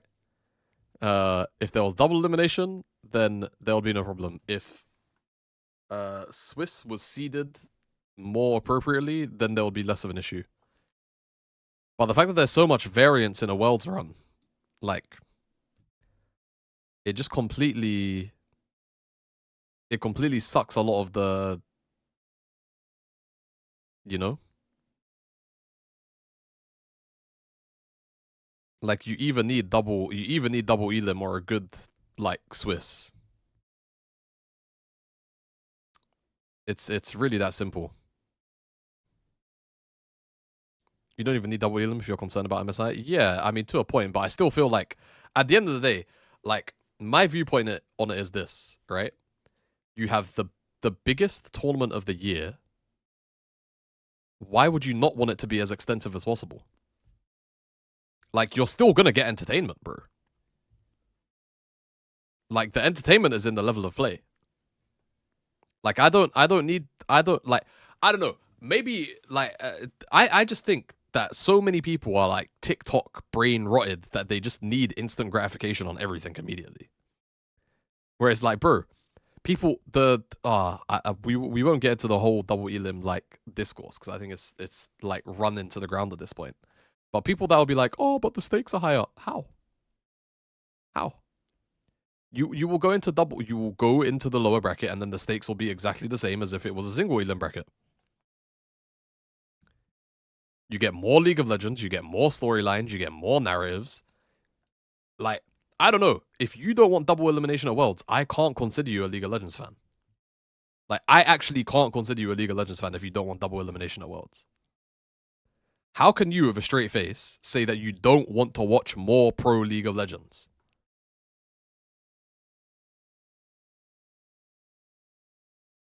Flanders hasn't been as good this split. Yeah, Cubby, he's struggling, bruh. He's struggling. He is struggling. But yes, 100% devotion. I've been saying this for months. I've been saying this for months. You know what? I need to what do you call it? I need to quickly dish up breakfast. I'll leave my Worlds video on. How about that? Self-plug. I saw your video. Well, guess what? You're going to watch it again. Welcome back to the channel. Worlds. It's supposed to be a celebration and culmination of the LOL esports calendar. But this year's Worlds kind of sucked. Now, that's not to say that Worlds didn't deliver some memorable series, especially inside of the top 8. AL versus T1, Gen G getting upset by KT, and of course, the 5-game finals, right? That was an absolute banger. But now that some time has passed, I realized that it's kind of the spirit of Worlds that really felt missing this year. And I think it had a lot to do with the schedule changes and the overall format changes coming into 2025. Very quickly, I just wanted to kind of introduce myself in case you clicked on this video and you don't know who I am, which is certainly very excusable, but I'm Jamada. I've been working in the LOL esports space for about the last 5 years now as an analyst and color commentator, predominantly with Riot Games on the LEC, the LPL, And this year I was working on the NLC, which is of course where the Dos Ratones were, K-Draw's team. So I've got a fair bit of experience, at the very least, working inside of the space and inside of the industry, just not quite at the international level. All of that basically just to say, this video will naturally land in the area of critique. I, however, do simply want the best version of this tournament for the community, and I feel like this year we didn't quite get that, so without further ado, let's talk about the format. Since 2017, we've always had a full-fledged play-in stage with up to 8 teams vying it out for the final remaining spots inside of either the group stage or Swiss stage. But this year, we were cut down to one single best of 5, and I actually think, fortunately for Riot, it ended up being between T1 and IG, and I feel like that glossed over the fact that we sort of just lost an entire portion of a tournament in favor of getting this one best of 5 between an LCK and an LPL team who happened to be pretty big fan favorites. The other big change, of course, was the fact that after years of asking, we'd finally gotten less wait time between the cores and semis, but not the finals, and we'll touch on that a little bit later, but as we all know, going out of groups or the Swiss over the last 2 years, into quarters, into up to a week wait almost, into semis, into a guaranteed week wait for finals, always killed the hype and momentum of the knockout stage, so this was certainly a welcome addition to the schedule. The final change, of course, is Fearless. It would have felt a little bit weird not to mention it, so I'm just tacking it on here, though we won't be touching on it too much in this video because I actually want to make a full dedicated video talking about Fearless this year, its impact, and the fact that it has been confirmed to be back for next year. But again, I just wanted to mention it here just because it would have been strange to leave it out. So the million-dollar question is, how did they do and how did the changes feel overall? Well, I think most of the community will agree that Fearless was a positive addition to Worlds. Most people have grown tired of seeing the same picks over and over again, and we've had it throughout a lot of the year, so we already knew what to expect coming into this World Tournament. What didn't sit right with me though is the reduced play-in stage, and despite, yes, getting less wait time, actually no wait time between quarters and semis, I feel like with that change we ended up getting a situation of getting what we asked for but not exactly what we wanted. Starting with the play-in stage, I think its removal kind of served multiple purposes, and I say removal because, at least to me mentally, I kind of don't treat this year's play-in stage as a true play-in stage. Since 2017, the play-in stage served as a platform, effectively, for minor regions to attend Worlds and have an opportunity to qualify to the main stage, whether that was the group stage or, of course, the Swiss stage that we've now had for the last 3 years. And even though, by and large, a majority of these teams that would qualify through the play-in stage would get slaughtered, whether it be in the Swiss or group stage, it still acted as an appetizer for global fans to either get to potentially connect with some of these minor region teams or simply get hyped for the upcoming rest of the tournament. The important context to mention here, though, of course, is the fact that in between 2024 and 2025, we had a consolidation of regions, with the APAC region being born, and of course the Americas. The bottom line is, this year there were always going to be less teams attending Worlds, but the fact that we lost the fleshed out version of the play-in stage in favor of the one best of 5 that we got had a pretty big effect in terms of the actual amount of League of Legends that we got to see this year. My lovely editor will pull up a graphic on the screen to show you the total amount of games that we could have gotten over the last 3 years versus the amount of games that we actually ended up getting, and the difference is obviously very stark because, there were less teams attending this year, but that's kind of the point I wanted to make. The fact that we just are guaranteed to get less games of League of Legends at the World Championship. And it does kind of make me wonder if the reception to the play-in stage would have been different this year if it wasn't T1 versus IG. You've got 2 of the largest fan-based organizations playing up against each other to qualify for the rest of the tournament. If this was instead KT or Weibo or JDG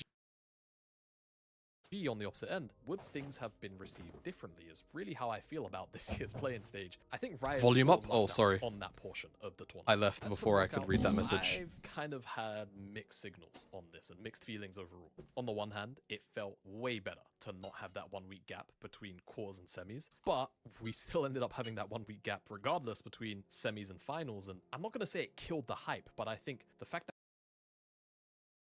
Yeah, anyway. I don't know what I said in the first 5. Hey, wait. Yo, name drop. I'm wearing the same hoodie. Nah. I'm wearing the same hoodie right now.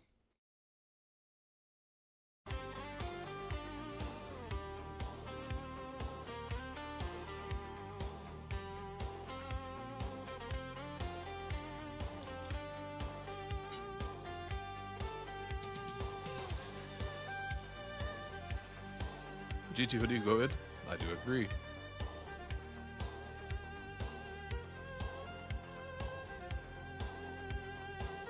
Let's run a pop quiz. Seems as it's there. I just opened YouTube on the other thing.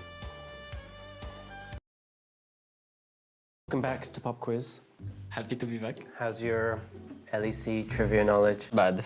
Really bad? I'm pretty boosted at it, but I will try my best. This time I'm gonna look to win. Hell yeah. That's what I'd like to hear. Confident. Okay, let's jump straight into it. Yeah. Who was the most picked champion in LEC 2025? Most peak champion. That's a tough one. Including bands or just pick? Just picks. Oriana? Oriana. Oriana? Yeah. Final answer? Be a support. Yeah. Hole here. I don't know, there's some obvious ones, but I feel like they were banned the whole time. I would say Azir. Azir. Incorrect. Oriana. Still incorrect. Kaisa. No, that's it. Wukong was really prevalent in our scene, in our tier 2 scene. So I'm gonna guess Wukong. Peaked, right? Not presence. Picked. Alistar. I mean, I don't think it was Nico, even though she got played a lot late recently. But I would say Rakan. I'm gonna say Asir. Sinzal maybe? I would say Vi. I don't think it's Vi or a jungle in particular. I'm gonna go with Talia, I think. Or maybe it's support actually. No one bans supports, and they're always gonna pick. Something that's not banned. I'll just say Could also be Cassandra. Rail. Is Yo! Rail? Is Rel. Rel? It's Rel. Just saying. Oh, okay. I will say. Sinzal. What was the longest game of summer regular season? If you can tell me the duration and the teams that played in that game. No idea. Like, no idea. I have actually no idea who got the longest 54 game. minutes. Oh, I know, I can't it's, remember. I can't Rogue remember who Giants. the teams were. Wait, it's Rogue? Rogue wasn't even in the competition. Okay, Summer LEC, Haunted, bro. longest game. SK, Navi, Tali. I'd say Team Heretics versus BDS, 50 minutes. So I will just say 50 minutes. Was it at least above 50? What is a long game nowadays? Do I have to be exact? I don't know. Okay, well, it's probably not 48. 48 minutes. 48 is very close because it was 47:51. I'll see if they're kind in the edit. You're like 8 seconds off. Yeah, like, that's pretty good. I don't think it was our game at least. So there's that. I will say KC versus Koi. Koi is correct. GX versus MKOI. I'll say BDS was one of them. BDS Heretics. They played against Team Heretics. Genetics against Heretics. Team Heretics against Team BDS. Maybe Team Heretics against Team Vital. Fnatic. Versus? Fnatic is correct? No. I don't know. I mean, I don't know. Fnatic KC. Giantix versus Koi. Rogue versus BDS. I don't know, Vitality against SK. It was MKOI versus Navi. I forgot Davi was even a thing. Okay, whatever. Who secured the most kills in a single game in 2025? You get a point for telling me the player and the number of kills. I feel like it's probably an AD carry. Like it could be Kalist. Kalist maybe? My boy Kalist. I would say Kalist, and I would say like I'm gonna say 15 it was kills. either I mean, I would say 16 kills, but I don't know who. Kalist or Upset. I feel like Upset dropped a lot of kills, actually. I'll choose Upset, maybe a Kaisa game. I think It it's must be in that long game that you said. So it must be Super. Super, because he played the longest game. It was Noah when he was playing Kaisa. Oh, it was no. I think it's Noah. 19 kills. Whoa. I have the same. Oh, really? From 2023 I have 19 kills as well, so I remember because I was watching this game, I was like, I hope he doesn't break it. How many kills exactly? I don't know, I was sitting backstage. I don't think it's 20, I think I would say 19. Nice. It's 19 or 17. I would say 17. It's 19? Yeah. No. Maybe 12, I'll say 12. 14, maybe 15. 17 kills, 16 kills. Like, I can't say the match though. 17. Game one. More than 20. 19? Actually, I would say like Ice with like 18. 20 kills. 21. 22. 18. It was 19 kills. 19? Okay. Yeah.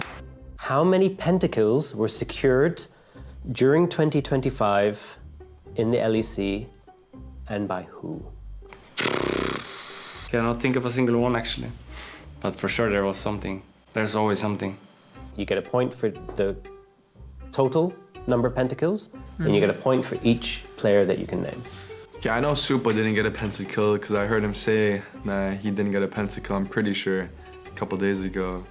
I have a suspicion that Caps got a pentakill, but that might have been the year before as well. No, I'll just say Caps got one.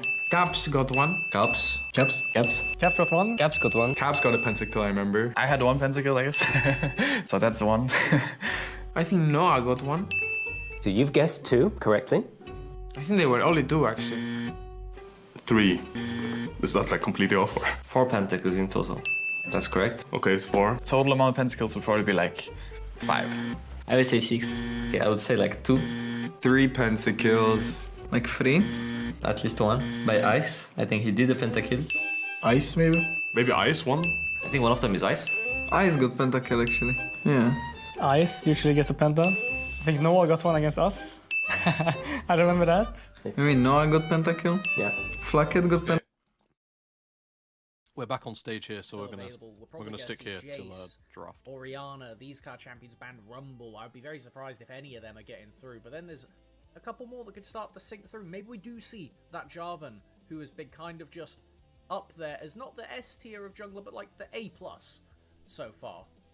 I know you mentioned, you know, some of those powerful picks, but you know we are on this new patch 26.2. Do you feel like things like the Malphite, the Jace, the Lily even like have been subdued in a way, or do you still feel like they're powerful enough picks to be selected early on in drafts?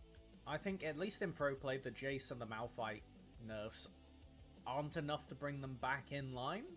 But I think we're going to need to see some. More than likely, the way it works in pro play is teams let it through once, and then if it loses, other teams are more likely to keep laying it through, and then we kind of see from there. I think at the moment, some minor nerfs to Jace aren't going to be enough to make him seem not too scary, but Malphite was getting through somewhat often with things like the Mundo and the Silas being potential answers. I still think his Jace is nerfs good. Were a bit more impactful. Potentially, specifically, losing 10 seconds on the ultimate cooldown at level 11 and 20 at level 16. It's just something that means you can't slam it off cooldown as much, which as you get later into the game is something Malphite wants to be doing. We do see, though, both of those insta-jump on junglers banned away. Seemed like he just knows OP as having he was, an easy basically. go button for Shun was valuable in that last one. Yeah. The Audacious Charge, not very long range, but it seemed like it was long range enough, especially when you had that Lulu empowering it. So all those champions that you mentioned still kind of hitting the ban tables at this point as we head into this second game. AL with that first selection opting once again for first pick, with BLG then opting for blue side. So the exact same situation as game number 1. All right. Is changing nothing going to pay Ziggs. off? Let's find out. As This should force an Azir ban. Azir here, surely. It's BLG. Ziggs ban should force an Azir. Yeah, it's a kind of a preemptive. And then Ziggs ban that should they put know us on that Talia that first doesn't pick. happen. That's what's going to be locked in first by Shanks. Summoning circle, Maybe no has Knight a bit of Azir. Oh, no Knight there's Azir. there's the printed pick. I've heard mythic legends about no Knight the Azir. Game printed, 3. This is what we want. That should If give we us see Talia. Azir banned, we have hope. And then in an ideal world, oh my god, wait, they're giving. It's, oh, whoa, whoa, whoa, whoa, whoa, whoa, whoa, It whoa. says here, what, 4 characters equals first pick, and 5 characters equals Smart Rumble. man. Oh my god, yeah, I forgot. I'm still learning that one. Okay, Looks like the okay. Rumble was actually selected. So there's This is totally smart though, gauntlet. because now you They're just saying, get one "Alright, of the other. BLG, You're and not you going kinda to don't lock care. in this year, and if you do, we're okay with it. And you might not be okay with this one. I'm here, not Colin. okay with it. I'm not okay with it, Knight. This is the one time you weren't able to beat Shanks into the dirt. We'll put it realistically. Okay.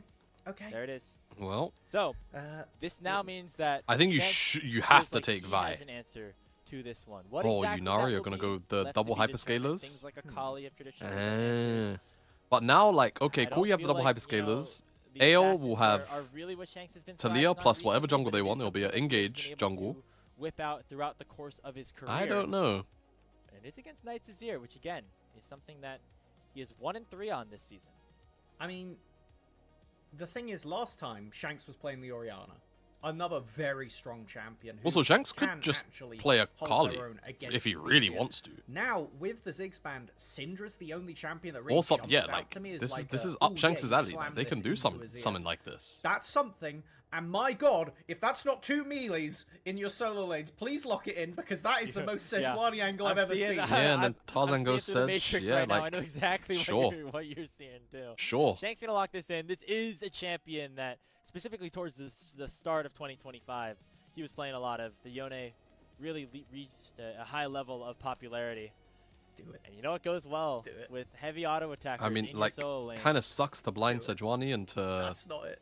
That's not it. Into It's Shun. my birthday at the end of the necessarily month, a Tarzan. Nocturne. Come on. But you it's know a what? bit We early. could get They'll there do too. it. Like double melee solo lanes. I would be really surprised if they I do it. mean, Wukong is also fine I set don't up. think I'm getting it.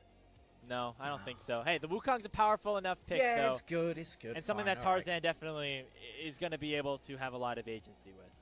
Sure, we're going for the other route. There was the one route of put Tarzan on full utility so he could give all the resources to the laners. Kasante will get locked. Sway that matchup out of BLG's And this will be favor. AD Going bans for this alternate for, route, this for is BLG. saying, okay, fine. If Shun is going to have that much of an What they impact, specifically why ban can't into I? Hope, I'm Picking something kind of that does curious scale about. very well. It does now put a bit Jin of an will be onus on one. BLG to get stuff done early. I don't know if and they'll- when you have I don't know if they'll Azir, ban Yannara, MF. Kasante, not exactly the tools MF to do so. We're going to as need to see the well. second rotation. But Jin tie for up sure. both of these drafts, Jin for something sure nice. you get rid of. Things like the Rel, things like the Alistair really do need I to think be you're looked happy out to for have that all of the wombo supports up potential personally, on but AL. I guess we'll You see. know what? There's a nice tool that anyone's Legend have to deny some of that, and that is called the second ban phase, which we have now entered. See if any of On's champion pool does get targeted here. He does love his hard engagers, although he did play the Lulu in game number 1. Now we get to see BLG take away some champions from Hope. Things like the Corki that could potentially work It's going well good, Sol. into Viper's Yunara. It's going good. Potentially give the superstar transfer ADC for BLG a little bit of a better time than he had in that first matchup. I would love to see AL ban stuff like the Brom preemptively, considering the Misfortune is another champion that can slot really nicely into this AL comp and can threaten the Azir from super long range, so that's something to keep in mind. Outside of that, the Kai'Sa's the other natural pick. You've got full dive from AL right now. Does make it a bit more volatile, so let's see what That's kind what of you said you wanted, flavor... though. It is. Let's see what flavor BLG doesn't want to play Kai'Sa's against, a good though. I'd shout. be really surprised if it's anything other than those two being banned away here. Okay. Fellas. Interesting. All right. Okay, so Sure. what? I mean, What it gets a BLG do better here is lead they against ban the Yunara 2 in direct lane AD phase, so I think counters that's just to trying Yunara. say, all right, not sure how this But mid not lane necessarily matchup's the gonna go. champs that will go Top lane well probably gonna be with big, AL's just comp, absorbing because the I lane don't think phase they were unless ever we playing get Corki some or major Felios. impact from Tarzan early, which is unlikely on the Wukong. So now, So getting some more Hope can power play towards Kai'Sa the if he bottom wants. side. Hope can play. I think Misfortune makes a lot of sense. They could here. even play. Yeah, they could play MF if they want. They could That is something play that Hope wants to end up selecting. Of course, we lane have to wait dominant until we get AD to if they want. Like they the could next go ban Caitlyn phase. Karma if Not they only wanted is it to. taken away from On, having that easy go button means that maybe something like the Kai'Sa would get picked up by Hope just to have, you know, deny the easy. Honestly, this point-and-click 4-5 CC. from for But AL is tell as we wait very for the open. They can do whatever they want. On the 4th pick for BLG. Rakan is on the table. I mean, I'm very surprised, honestly, that we didn't see a Leona ban from AL if they were going to go towards the direction of that Misfortune. As, Aatrox jungle. I mean, into okay, triple very melee slow. topside. This is You understand it. one of the champions that did get impacted on the patch. Aatrox did get some buffs to his Q, which Yeah, Clan Kai'Sa. I mean, Monsters, they ban Naught though. it So snowballs quite a lot because that gets amplified each time he Qs. So yeah, he's just a bit quicker, bit you want to more, play MF into you this know, though? speedy on the clear. The Aatrox is already fringe good in the jungle, but I don't think so. you know, like, this game he's got a lot of targets. I don't think that you can enjoy hit. playing If it we're into enemy picking comp, but it's like short-range fine with yours, ADC, and you get probably prio in Rakan, lane most of the Alistair, time. These kind of champions now. The Aatrox has the potential to kind of run Oh. away with the early game if he can get even. Well, I still feel slightly like this ahead. is. I know it didn't work out well. I forget who exactly it Renard. was in that first, Wow, time okay, we weird. saw it. Was it? I was gonna say it's Ivan definitely Jungler like or okay-ish something Braum like that? angle. But Aatrox jungle You have definitely has had its power a in lot of other all regions, attackers, and or you have 2 all attackers want to counter to hard engage here, into Melvin? 4 melees, You pick a technically Renata. almost 5 if Aatrox you want is to gonna count help out Kai'Sa there as one. well. I think BLG have a Interesting good angle, answer to what good anyone lane doesn't counter, have, obviously. but AL with a Alright, much I'm gonna more run 1 minute of ads. solid, Guys, there's complete 6 identity. minutes left on the channel This point one- predictions. Channel point last time predictions, you get had them in. Cassiopeia running Get them in. I'm along gonna with the end them Sivir, once we like, get those into kinda game. want to do different things. So if you want to win some channel They points, could do both, but not well. slam some down. This time, I'll see you in a everybody minute if you goes get in. hit by this. Everybody goes in. the Alistair and the Wukong go in first, maybe Yone if you're feeling spicy with its shanks, and then we see the Equalizer tumble down, and it just splits BLG up, makes the fight impossible, where Hope gets the free hit.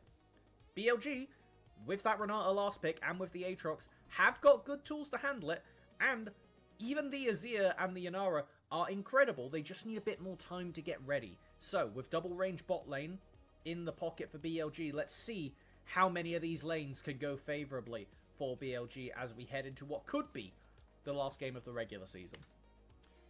AL don't want that to happen, as they still feel like they are the best team in the league. That's why they kept all 5 of their players. That is why they're on this 6-match winning streak.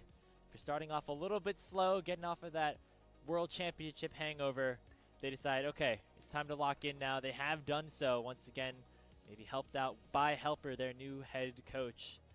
And need to win 2 straight maps in order to lock up that first seed at 8-2. BLG wanting to deny that with their new look roster of their own. It looks like we have some delays to initially get into this game, but still certainly should be an exciting one.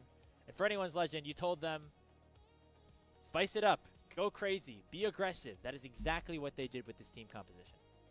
The reason that AL looked so good throughout his last draft year window based was on they comfort. were just the best team in the world. BLG's comp for looks so more long like a at Gen G showing draft. up to an objective and just outfighting you. That's what I want to see from them this game, because last game, BLG was doing it. BLG was showing up, and the thing that made BLG special, both in their prime and again now, is that they feel good about just constantly forcing plays and putting that pressure on. I think it's going to be very execution heavy, based on what Game 1 looked like.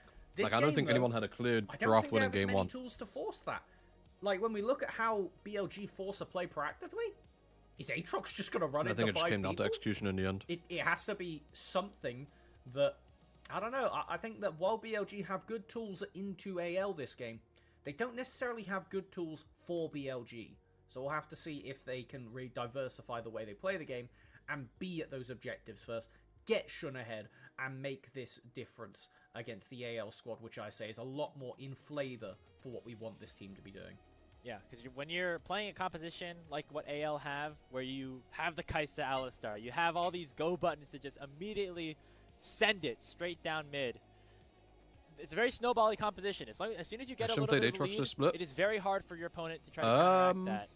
And so for BLG, you got to make sure off the top of my head, no. You're ahead and at these objectives first, so that AL, with their desperate mindset, will go in straight into the trap, potentially, that you've set up with things like the Renata Glass, like an Aatrox, who is a very solid counter engage. Nope, first Aatrox to split. Right. And that's kind of the style that they're going to have to play. And as you say, starting with Shun on this Aatrox, being able to be just as strong as he was in game number 1 on the Xin Zhao. 100%, and this is the time to really kind of define if this champion's going to continue to have legs going into the playoffs proper. If Shun has a really gross game on the Aatrox, if he can stay ahead on the clear against the Wukong, who historically doesn't get a lot I would done murder some pre-6 far and right really now. doesn't get a lot done pre-Triforce. There is Speaking a of window Vietnamese food, for this Aatrox to sneak in their impact lanes, blow those important summoners, and take the pressure off of his laners, particularly the solo laners. I think this bottom lane with the Renata into the Alistair, unless we see some heroics from Kael, should be pretty safe for BLG. But, you know, it's LPL.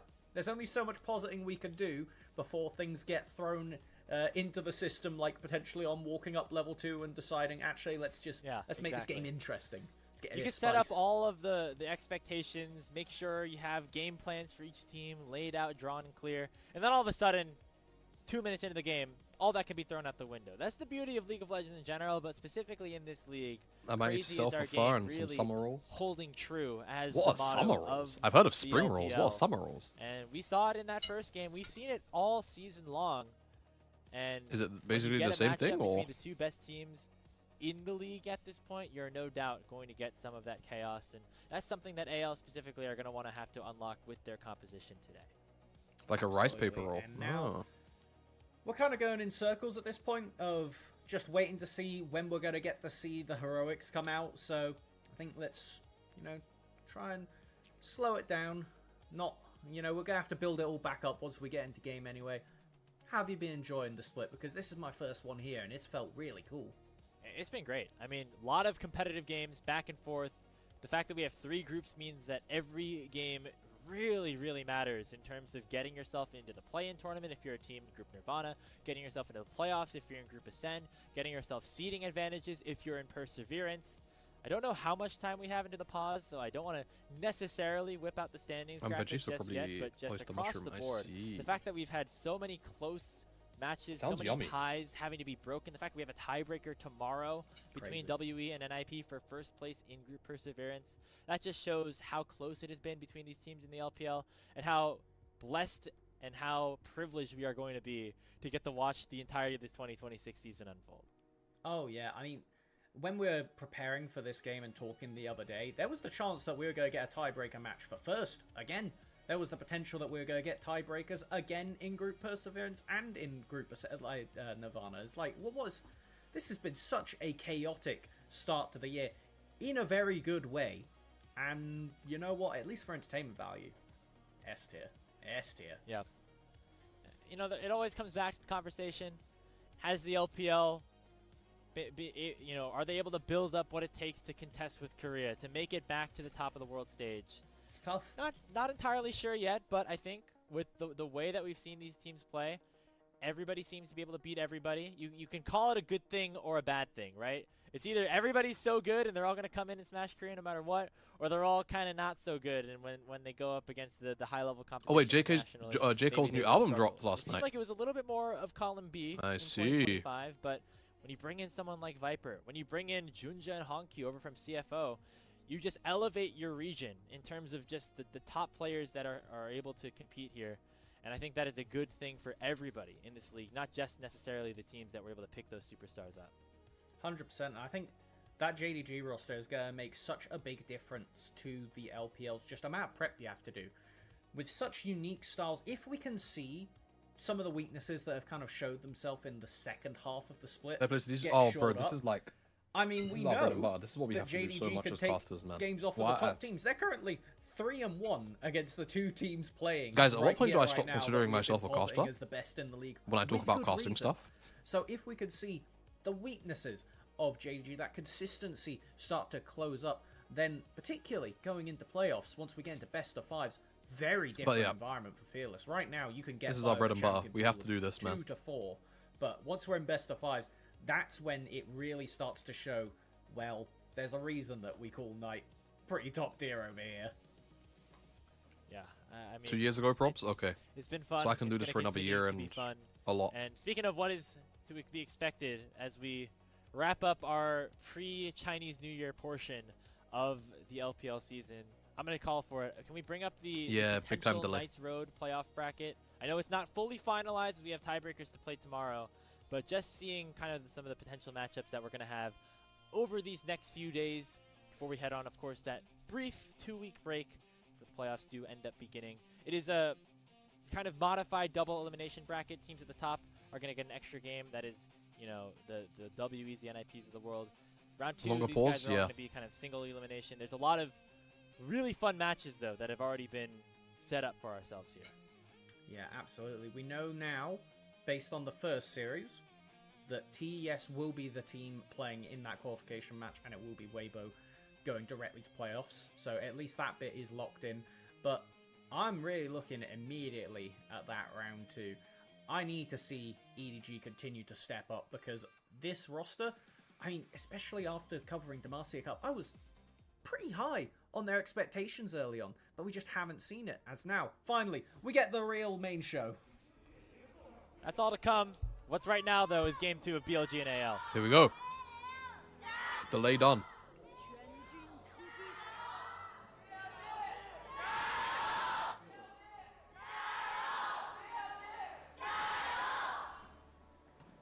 I think we got a good idea. Them BLG gyos hitting like crack, bro. I don't know what would give that impression. Of course, a very popular team. When you got superstars, you're going to be popular, right? The most, you know. Yeah, I know, man. Fans It's are just that excited is we're what gonna it get is. A fun arena and a That's fun just how arena replays usually are leads to sometimes. Fun games one way or the other. As now, we are finally into the lane phase. Let's do a brief little generalist recap. We don't need to go over everything again, but if AL are to turn their spirits around, we need to see some impact in these solo lanes. We need to see these solo laners getting ahead. And ideally, Tarzan, as soon as he hits that level 6 mark, as soon as he can, having some impact on the map, because last game just felt a bit too slow for AL. And of course, eyes on the junglers here. Tarzan, of course, on the Wukong. Champion that, you know, he's able to do a ton on throughout his tenure here on this team. Whereas Shun on a new look jungler in the Aatrox that just got buffed in this recent patch. But as we mentioned, the way that BLG's composition functions, you're going to want to get some of your lanes ahead in order to be in a good position. And so Shun is going to be a big part of that here. As BLG already unlocking that 2v2 push in the bottom lane. Like I just realized, Youngflow, what you said. Absolutely leveraging. If I go to NLC, you will not consider me a caster. Honestly, real. To get a lot done. As I believe Viper just used barrier because he accidentally ate a tower shot there. So that is going to be an important summoner down. Pretty sure AL should be able to notice that it was used. It kind of... He used it and then stayed at full HP because there was a Renata shield at the same time. So there's maybe a small angle where AL didn't notice the barrier go down. But we'll just have to see, because with this Alistar, as we've seen it so much throughout the year already, there's the potential to start something immediately if he wants to. Yeah, get a little bit too close to the tower. That's a flash, pulverize, straighten a headbutt back into the tier 1, which is certain doom, especially in the first 3 levels of the game. Viper and On, gonna have to be careful of that. They do have their jungler around the bottom side, potentially doing a little cross up and towards top. I mean, to be fair, if I was playing the game with no audio, I wouldn't have noticed standard it. full clear into 1 crab apiece going to be happening here as Viper Wow. does have to flash away from that headbutt pulve combo from Kyle. He has no idea. Did Viper really? Okay, Viper's a little jumpy, I guess. Pretty big worth right now, assuming jungle is AL on bot does not side. get dived, which, to be fair, there is a Renata in the game. So there is the potential, if BLG do want to full send it down there, knowing there's no heal on the Alistar. But I think that just with how the Yanara is in this early game, good for game priority, not so good on the damage part for going for a dive. Shun is in the area, though. He's gonna get spotted here by that ward in the tri-brush, so hoping Kyle knows. No, that champ cannot dive. And Tarzan headed back to base, picked up a couple of items, and now is going to be here to potentially counter this dive. Hope flashed away for the Q1. God. The Q2 not going to find too much and should now have to flash away. Okay. A full-on 3v3 has unlocked here in the bottom lane, but it was only the goal of Tarzan to prevent any of his players from going. AL will end up unscathed. How? I think that's going to look like a 2-for-2 summoner trade. That's not good. Both of Hope's summoners are Actually, down it's now. not that bad. There wasn't a lot of coffee in there. Yes, okay. How did that fall off the Shun desk? using the flash and the heal from On that were burned. So even on the map, but losing the summoners from bot are going to make the lives of Hope and Kyle even more difficult. As Knight pressuring in this early game. That's what we like to see. He wants to turn around this reputation on the Azir anytime now. Yeah, that's a good start to this one. And Shun now has an opportunity to go for this second spawn of the Raptors. Maybe a dive is possible if Knight is able to get a little bit more poke down, as you see On also rotating up here, but Tarzan going to spot him out in this mid lane brush and dash towards him. Dude, I thought that was my Looks like fresh all coffee as well. I was about to be will pissed. forgotten as these Thankfully, it guys wasn't. will back away. Speaking of Knight's Azir, again, big elephant in the room. It has been one of his weaker champions. If you include the Demacia Cup, not actually lower than a 50% win rate. Not something that is familiar for somebody as successful in his career as Knight. Now 1-3 on it this season, entering his 5th game on it in 2026. So certainly something that he has struggled on recently, specifically here, Melvin. But just given the reputation, it's a little bit hard to believe. It truly is. The fact that it's just been the thorn on his side professionally, I think if Knight played Azir, even to like middling tier compared to his otherwise stellar ability to pilot the rest of those champions we just saw there, then it wouldn't be a conversation. But the fact that, as we all know, Azir is the mainstay of pro play. Oh, he got the he got the angle. Somehow gets that all out all the way over the wall. Can he? Forces Flandre to flash away. Flandre also going Bro, I've been watching this pressure, and that was enough for Bin to this Cassante not go like for one trick on continued TikTok. Play for a solo kill. So just to Oh, hold, pressure actually, just Shun the is going to have flash, upgraded smite here. BLG This is gonna his hope crap. that results in some more good situations down the line. Yep. I've been watching this Cassante. Not only takes a lot of pressure, but Oh, okay. just an Good ultimate good trade timing that's on the very art. standard They in ult, Azir plus ult for ult. champion matchups. We did see But the yeah, this Echo guy, get that a few he times always gets that early on angle in every this single meta time. mod. It's So so it basically OP. does the exact same thing of Azir shuffles. You go yourself back and dust hands, job's done. All right, we go next. It's probably one of the weird areas where melee champions generally have a better time against Azir than the range champions, because standard things like Orianna, like Ryze, they just get shuffled and typically die off the back of it. It's the immobile mage problem. As now, Shun, level 6, does have the lead here. I don't know if they will turn this into a fight, AL. He wants the crab to reset, or he wants the grump to reset. Not going to be able to have that Oh, cyclone at oh, his it's still connected. disposal. He gets What? sent back in by the chains, but does not get Q1 knocked missing out. is just crazy. Like, that's him, but how did Good Q2 opportunity miss? now for BLG to go for a steal onto that grump and maybe even look for a play on the bottom side, as Hope and Kyle are desperately trying to push that wave out, make sure there is no threat of a dive anytime soon. Just steal the grump, maybe the blue buff also, as our mid laners are also getting into a bit of a tenuous position. Shanks the Soul Unbound, going to force Knight to flash away with that Q3.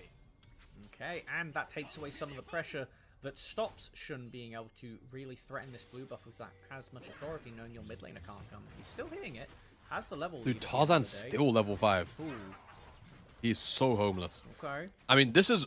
So this is the benefit. Obviously, we were talking about how it was really weird for BLG to go on here. BLG to go on here. BLG to go Renata here, but this is kind of the benefit of it, right? They've just got perma bot side prio. The bigger part of that is getting And they're actually Tarzan using it, online, obviously, to because the invade, longer so it takes this Wukong to come online, that's the where less it's not impact bad. he's gonna have. It's a champion that really is Yo, what's up, Yusuf? only Morning, bro. really a champion now after hitting level 6, and once he gets over to that Triforce, just gains so much value from those two spikes in particular. Now, Tarzan can contest a fight, but I think he's still going to get walked over by Shun. I think he's still going to get walked over in these fights. If he can get over to that Triforce without having too much more hassle, a couple camp down is not the worst thing in the world, but it's definitely not where you want to be.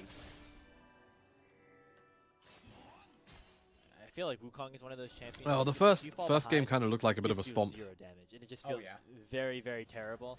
Obviously, there's enough Kind of ended up being a pieces stomp on in the AL end. side in terms of DPS to make that not as much of an issue, but you still want to have a little bit of threat here. As speaking of threat, Kyle gonna actually flash to land a good headbutt into Knight and pull off an Uno reverse card. Tarzan goes in with a Cyclone, and that's first blood for anyone's legend. Thought that it was a good play for BLG, but AL do a great job turning it around on its head. Yep. W bait Kyle. Chess type of stuff has now been walks down. They will be the grub start. Pretty safe for AL.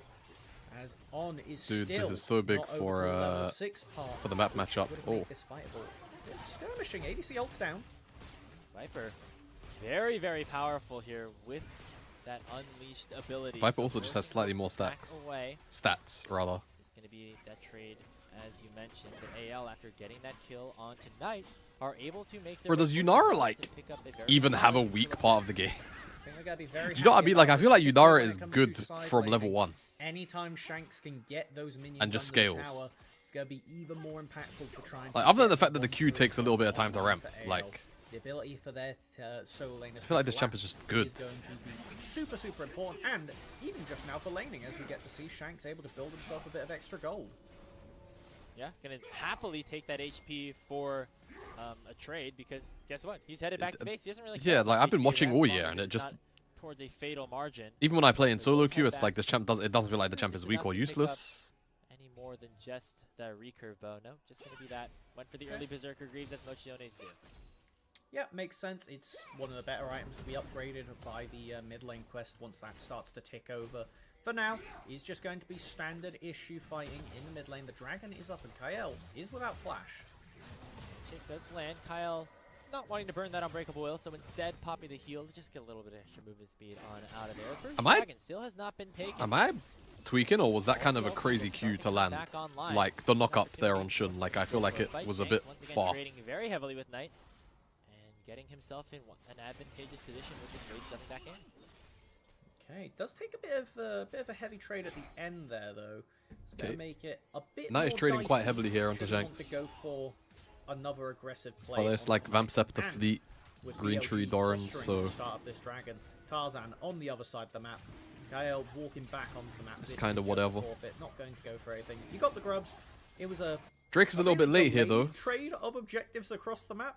11 Tarzan minutes hoping on he first can kind Drake. of remedy his, Bin's basing. He's going situation to right TP now straight by back, and I mean, they stealing some can't camp really slow, dive that guy. You know, this Aatrox clears pretty quick. The Shun Interesting. Bin has is. been able Oh, no, to no, take that's away Kanik his build minions buff. in the I was jungle and thinking make it the so other it's item for a just sec. nothing for Tarzan to collect on the other side. That's always a sad walk into the enemy jungle, as you're just hoping that, okay, I'm gonna make a play on the other side of the map. This is what all my coaches, all the analysts say I should do, and then they're just nothing there. Valuable usage of your time if you do gain some information. And Ooh, good dash. once again traded. Fate Seal just forcing a little bit of a dash away from Knight, able to get out of that one unscathed. And now Shun and Tarzan will once again be contesting here around this top side scuttles. Tarzan does have the ultimate available once again, and so does Shun as he pops the World Ender. In he goes, not going to land that Q2, and now going to be forced to back away. Oh my god. Tarzan with the first proc of the cycle, a lot of damage. Shank dashes back over the wall, and Knight still awaiting to He's use not the even Emperor's dead. Vibe, finds it at a Bro, that's so perfect funny. moment to take Tarzan down, and that evens the kill score. Tarzan used his clone, and then And that's the thing, when it Shanks spawned went in last, another he used the champion fate- for Shun to the use his fate Sundered unbound, Sky but does on. not actually get the Emperor's Divide. So, Knight able to leverage I'm that pretty and sure make that's the what that info interaction back was. in If we the get a river. replay, we could get it confirmed, but I'm pretty sure that's what happened. Collapse, and So I think he'd already I don't really autoed know Tarzan, right? why, if I'm honest, I that think he was, already on autoed Tarzan. and Kyle up there for just a regular Knight. little scrap, as now Kyle forcing something onto Knight. Not Can't able find to it. get the distance necessary to find that Pulverize onto Knight, who has been able to play very safe despite all the resources that have been thrown to him, playing like one of the best mid laners in the LPL. And if you think that is the case as well, another reminder, all pro votes are available for the taking. You flash your phone up towards your screen, scan that QR code, and vote for who you think has been the best players across Yo, the on. league as we'll unveil those Yo, scores show in this the guy a bit of season respect maybe, or? through the playoffs. Around that 15-minute mark here, Melvin. Knight's not necessarily at that plus He nice, 22 bro. mark as per usual, but he's able to kind of neutralize things despite all that has been thrown his way. Tell you what, if he can finish off the split on an Azir win, then I think it is a pretty promising case. Knight already while the up and runners in the top of that all-pro vote. Hold on a minute now, we've got a bit more of a scrap happening in the mid lane as he's really asserting himself with this Lich Bane completed, leveraging that first item power. So just do a little bit of extra on-hit damage with the auto attacks, with the soldiers, with everything. It means that Shanks is actually taking the worst end of these trades. Now he has the lifesteal as he's going towards that Blade of the Ruin King, which always will be Graham, tough how you to doing, bro? sustain a little bit, but all in How you all, doing, man? Knight suddenly able to fight back a little bit stronger than before. And it's important to point out that... Ooh, hold on. Fate sealed. This- So that's a fun interaction, and it seems like Knight's been able to utilize it pretty well so far. Exactly, it just completely eats away pressure from Shanks. Now he's getting chased down. Yeah, he's got Shunin on the way as well. You know, would have been nice to have the Emperor's Divide. I actually wonder if he wanted to put the shot soldier over the wall. Instead, just going to be Shanks backing away. Now potentially some skirmishing around this top side jungle. The Rift Herald's going to be up soon. Tarzan's not going to go for the full send. Instead, going to allow for Shun to smite away my this God. Scuttle Crab on the top side. We have both ADCs over here too. Gonna have to see now, are both mid laners gonna immediately walk back? All of the quests except for Kael's are completed, so this could be the final lane distributions for the moment. I was also not going to be surprised if we saw Knight They're and both Shanks running bot. immediately run back to this in preparation for the Rift Herald fight, but it looks like no. It's just going to be both teams. Everyone clowns on staggering a their Knight for playing resets, Azir getting again and ready again, to but try and what if set he up actually gets vision good at the around that champion? objective. As now, Ale pushing in, trying Could to be get some problem, vision bro. onto the enemy bot side If he gets jungle. good at this champ, Maybe could be spot problem. action while he's taking a camp and get a sneaky window to start the Herald up themselves.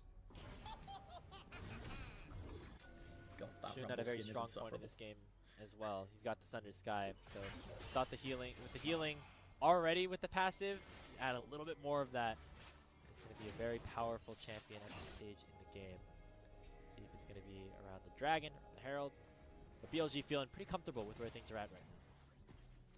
Definitely a moment of peace, especially considering Flandre has not been able to pick up the full Liandry's. Hold on. Oh my god! Dashing in. I don't think he meant to do that. He has to now use that Emperor's Divide. Never mind, he's not getting good at it. No, it's fine, it's fine. He's not getting good at it. No, it's okay. We're still a while away. Definitely in a weird situation. Everything about that just kind of felt a bit uncanny watching the play. I wasn't very sure what was going on, if I'm completely honest. Oh with my you. god. Like, Never mind, it was bro. a He's weird not getting good at it standoff where anytime both soon. Mid supports look at each other, and Knight was the first one to blink. Oh Now, without no. having to use that fate seal, Shanks Oh, go in no. and pick up a solo kill on tonight. First one to blink, and his eyes are sealed shut with the dragon spawned and the rift held up as well. He just Might needs be more able to get games around on it. the He just option needs to more games on it. trade He'll be good soon. He'll be good Shanks' soon. solo He'll be bad good boys. soon. We have 4 members of AL contest. Oh BLG my are aware god. of it. Lands onto On. A little bit of a summoner spell trade back and forth in the mid lane. Hope and Viper both just doing a little bit of peppering onto their oppositions. The Rift Herald still has not been taken, but the dragon will eventually fall. Shanks ends up blast hitting it, evens up that count at 1. Could come at the cost of this tier 1 turret, but I think overall anyone's legend generally in a good spot as Bin is able to clear this wave out and allow for Shun to make his way towards this Herald on the top side. I don't know if Shanks is tracking where Bin is, but can potentially cancel a TP should he go for it. My god. Ooh, he does find the He does. recall and stop it, but it doesn't matter. Will there be a force fight here, Kyle? I don't think Great it's. Kyle. Oh, hold, He has a great hold. position for a flank, and Tarzan knows it in with the Cyclone, and Oh, it's Shun's immediately getting one followed shot. up by Hope. A 2 for nothing, as it's a double kill for the Kaisa, Oh. and Flandre flashes right over the Sand Soldiers and says, not today. It's a 3 for nothing in favor of AL, and it doesn't even matter that the Herald went over to BLG, Oh, because man. anyone's legends are feeling good in this game too. That's what I wanted to I think I see need to from turn the AL. audio down Get a little to an bit. objective and just slam it down onto BLG.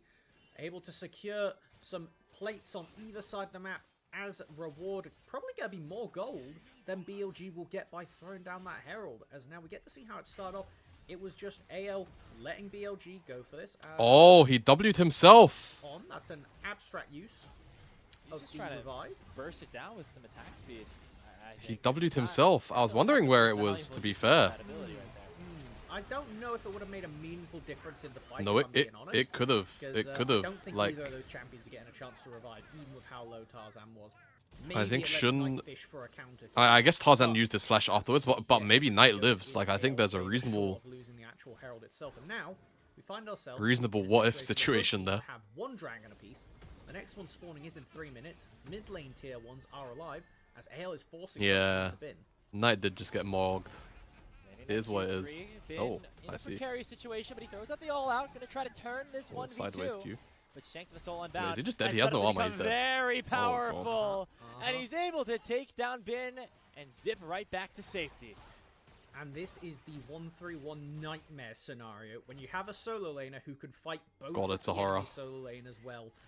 With the Blade the Ruined King, yeah, Shanks card tears through that Cassandre as now BLG try to do the same to mid lane tower, but TP come in. Oh, they're getting Teleport coming ported in. on It's as going to well. be from both solo laners, and Hope going to try to slow down the bottom lane's retreat on already being taken out. And Get the Shun Herald! gonna have to try to hop into this rift Go! escape, but they break the car open before his very feet. And Tarzan will make it 8-1 in favor of AL. How much of Tabe's influence do you think has stuck around in AL? 30 seconds. Not I'm enough. scared about dying here. In they go again. Knight throws out the Emperor's Divide, but Tarzan dives Not right enough. under it like he's riding a sandworm from Doom. But, I mean, it's 9-1 they're now still a good in 5, favor right? of the Like, you can't Pandas. deny that. And they're going to take down this mid-tier 1 and Good maybe play. even look for the Nash. They have a lot of money in pocket after that play, so I think taking the reset here is going to be pretty fair decision-wise, but let's see how this even started off. It was just as soon as BLG go to try and collect It's some just of a that good tower plate collapse. gold. I mean, Double Azir teaming also is doesn't port for a very absolute long time. beauty of a play coming I guess out there's there. nowhere, like, We do reasonable for him get to port. a narrow escape from Like, he Viper, could have but it TP'd will be maybe all to for tier naught, 1, as at the like end of the day, insta, we maybe still top, see Knight like, go control down at ward the tail end insta, of that's that about play, it. And now, Dragon's up in a minute 20, but who cares about that? You gotta wait at least 15 minutes to get sold. Let's get Baron and end the game. How did this team win Anyone's game 1? I legend. didn't Remember, watch that. he I'm said genuinely as soon as confused. they get a little These are bit just of a lead, strongest keep teams in the growing LPL, and so growing and growing by the nature of their composition, and that is exactly what is happening here. Tarzan, they can take games off each other. phenomenal game so far, punishing any overextensions from BLG. Shanks really finding great angles here. That is what it is, onto bro. this Yone champion that, once again, he's had some success on, but maybe not as recently as we have seen this champion have a high level of priority. And now it is anyone's legend in a great spot here in this second game, proving that they are not going to just fall over and hand over this 1 seed. They want to hold on to that top spot in Group Ascent. Waivers? No. A potential single objective fight. Shanks is currently soloing Baron. That's happening. He can't solo Nash. Man, Yone's a cool champion. Okay, he will get spotted out by the blue ward. Yeah. He wasn't going to kill it, but he was going to do quite a lot, considering. It's called the limit test, right? They're far enough.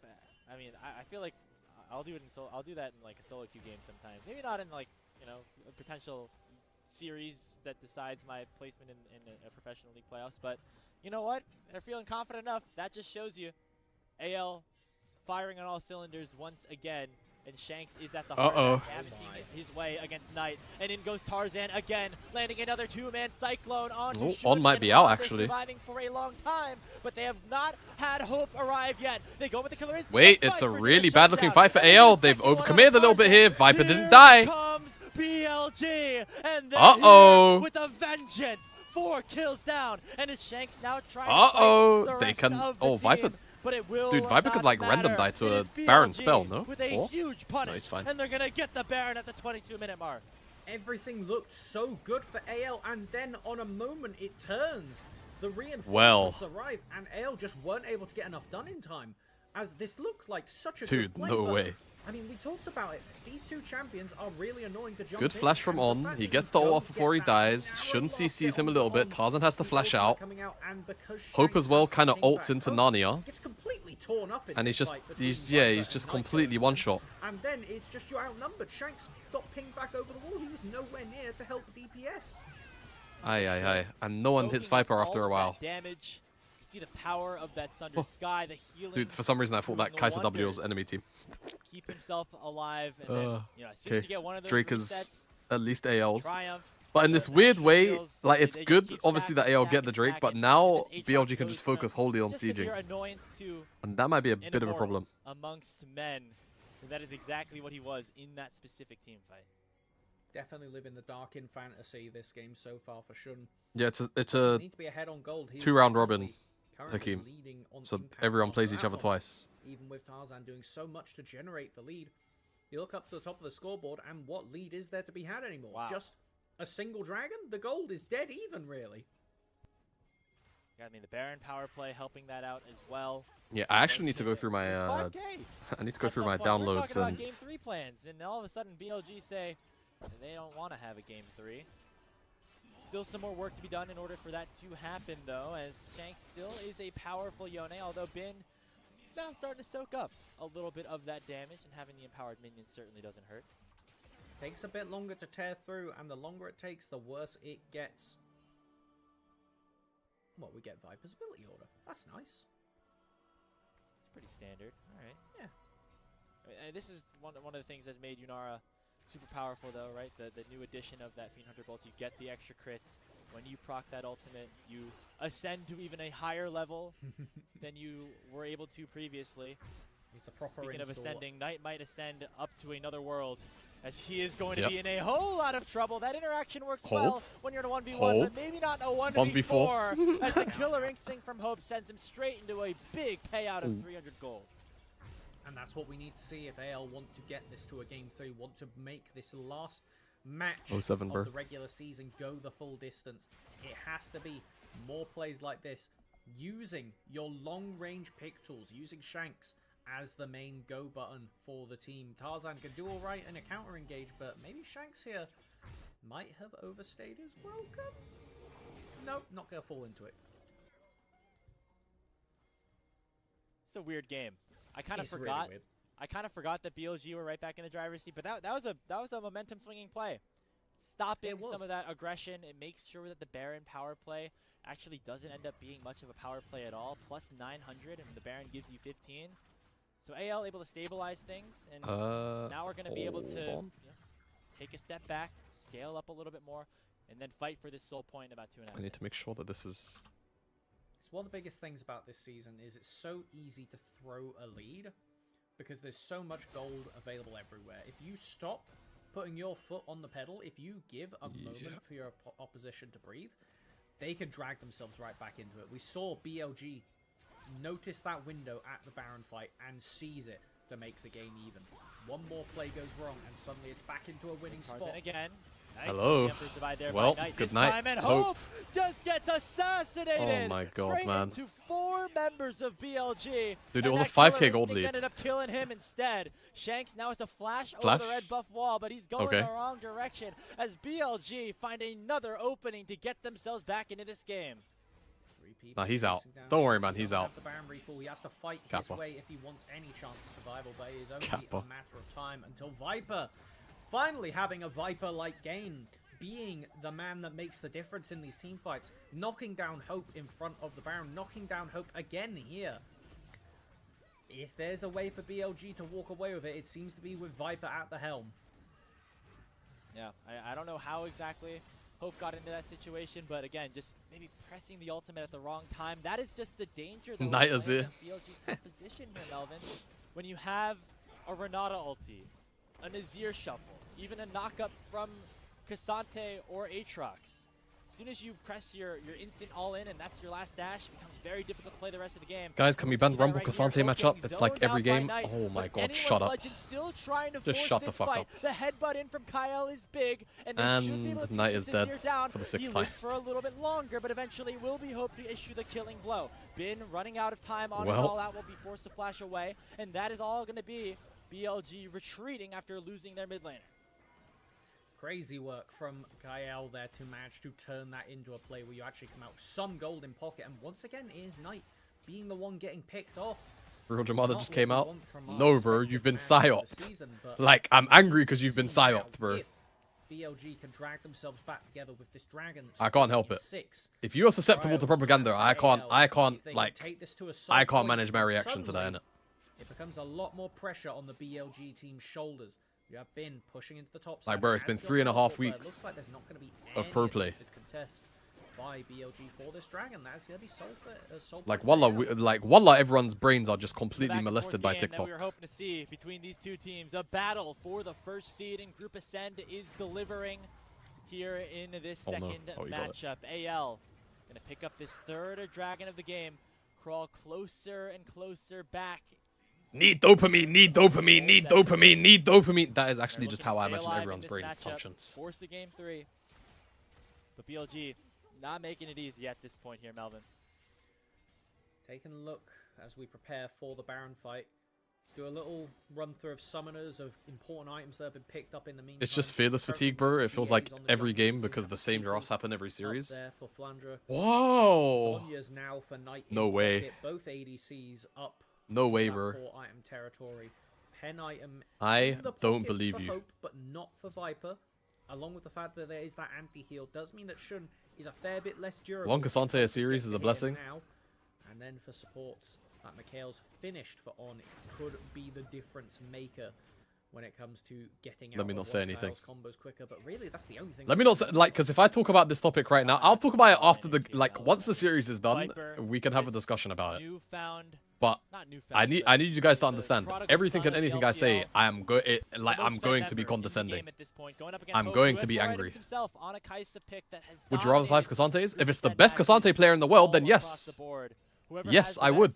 Whoever has the better positioning could be the team. Like, I genuinely, I don't understand this, like, this mentality, other than, like, we had a really horrendous stretch of pro play for, like, a year, where the bot lane meta was the same, and we had Cassante Renekton for, like, a year. But, like, now everyone is completely psyoped into believing that if you see the same champion within, like, literally 24 hours, then, like, the meta is completely just, like, shagged, and everyone needs to explode and die. It's bizarre, bro. It's so bizarre. Like, even before Fearless, even in 2024, we got different champions game to game. We get different champions game to game, perma. But that doesn't matter if it's enough time for BLG to. But, like, no. Fearless, necessary. Necessary, has to happen. We've entered a lull. 30 minutes into the game. AL have stabilized the goal. I'm half in agreement, but I think Fearless on a whole is more fun viewer-wise. Now again. Alright, bro, I guess. To lock up first place in the group based off Like, for of Fearless just to actually matter, like, it takes 3 games. Like, for Fearless to actually matter. get to 8-2. Like, have for the what the runaway promise best record was, in terms of realistically, series and score. what people actually want out of Make sure pro that BLG don't play, have the sweep which on them isn't what you're ever throughout the regular going season, to get and out of that's pro something play that anyway. can It play takes dimensional 3 this games for well Fearless here to for actually matter.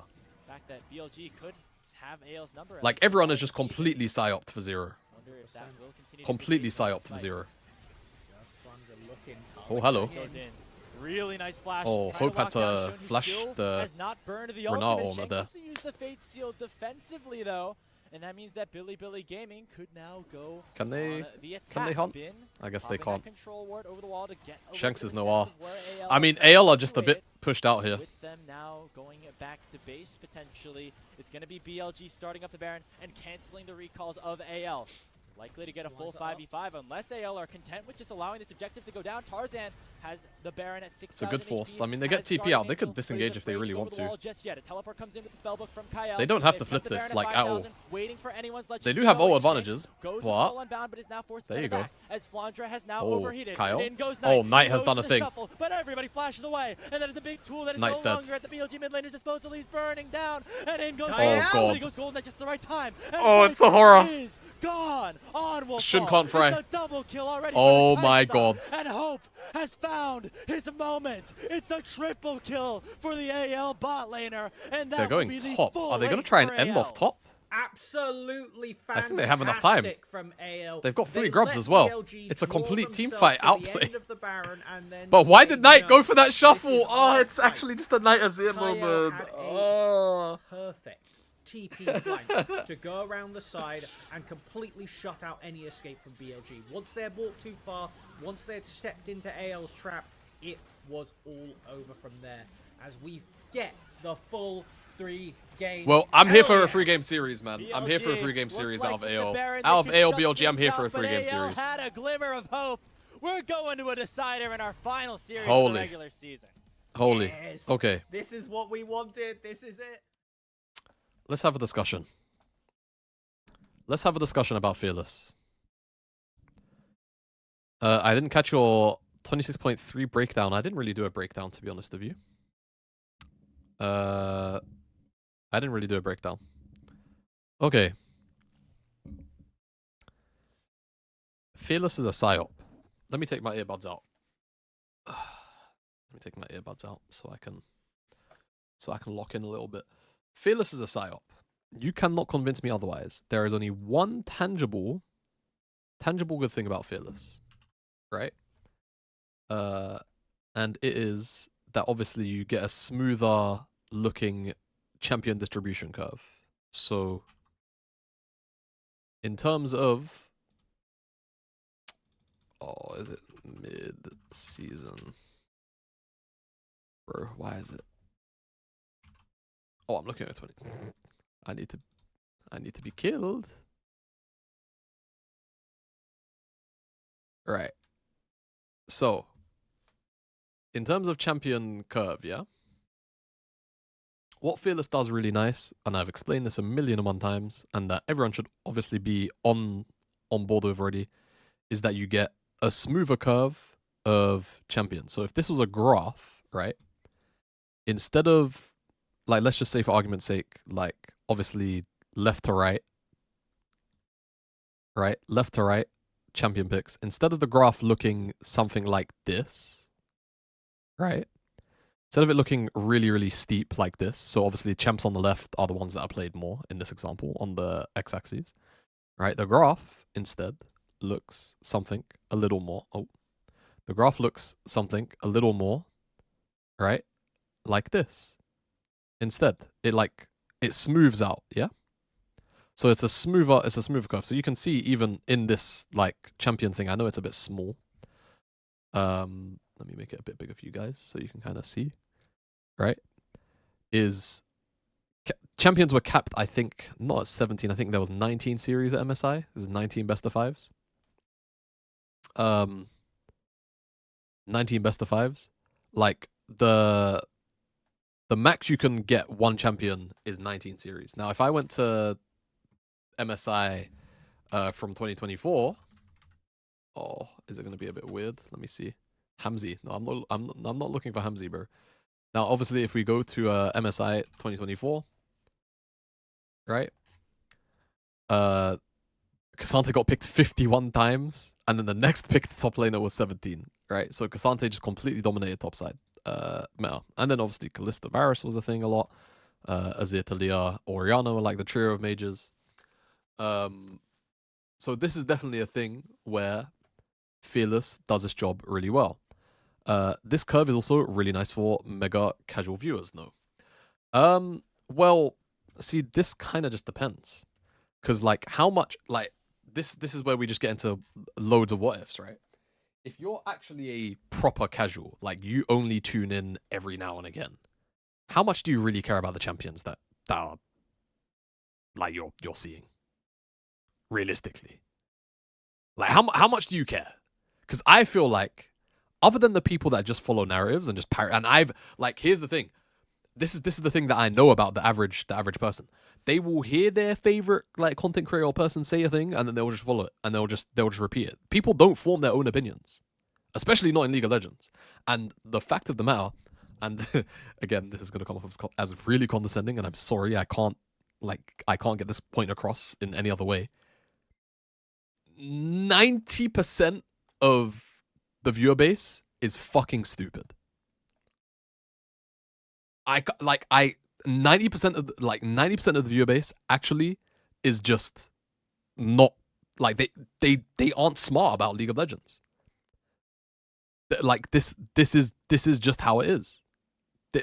This is just how it is. Like 90% of the player base is just not smart enough to understand a majority of what's happening appropriately, other than the flashing fucking colors and yeah. That is what it is.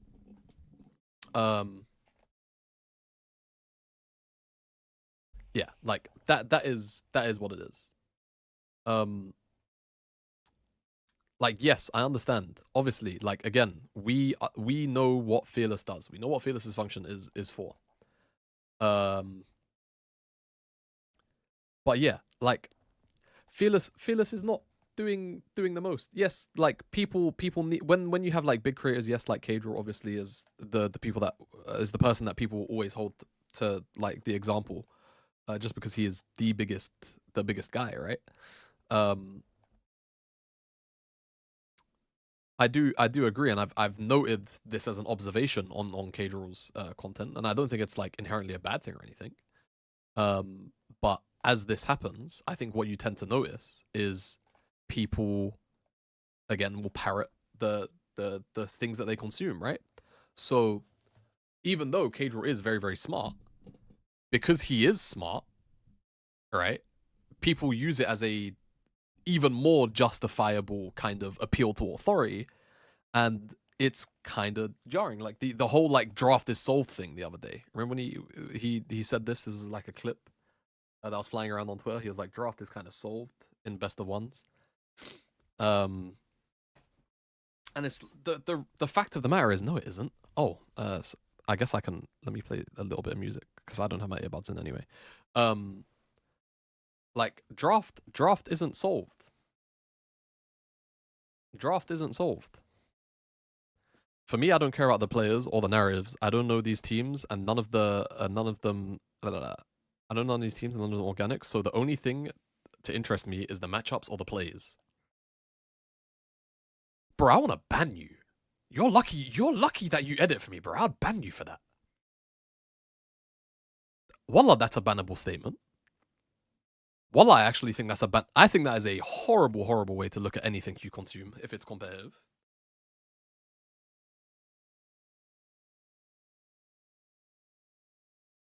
Which bit? Pretty much all of it.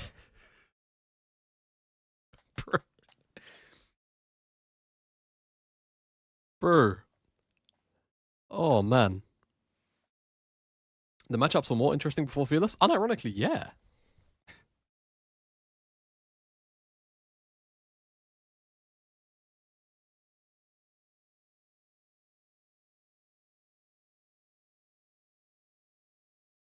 And again, like now, to me, I don't even like be honest with me, guys. Does anyone even care when we see special picks anymore? Like, does anyone actually care when we see special? Like, I feel like when we actually would get counter picks that were like out there, it was a statement. Like, it actually felt fun. Like when we would see like random, like against the grain picks to deal with meta, like bro, it was infinitely better. Oh, I just realized I probably stopped. It was infinitely better.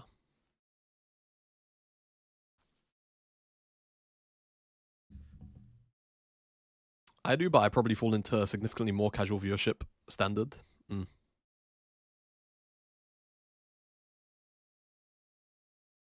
Yeah, like, bro, T1 completely shifting the meta in 2023. Like, we're never gonna get that again. Obviously the one that people over bring up this example. People over bring up this example, but obviously the MF thing in 20 yes the MF Ash example, like people over bring up this example. Oh my god, bro, BLG versus T1 2024. Look this, hold on. You're telling me that you're okay sacrificing this finals? You're telling me that you're okay sacrificing this finals? This finals. Look, this finals.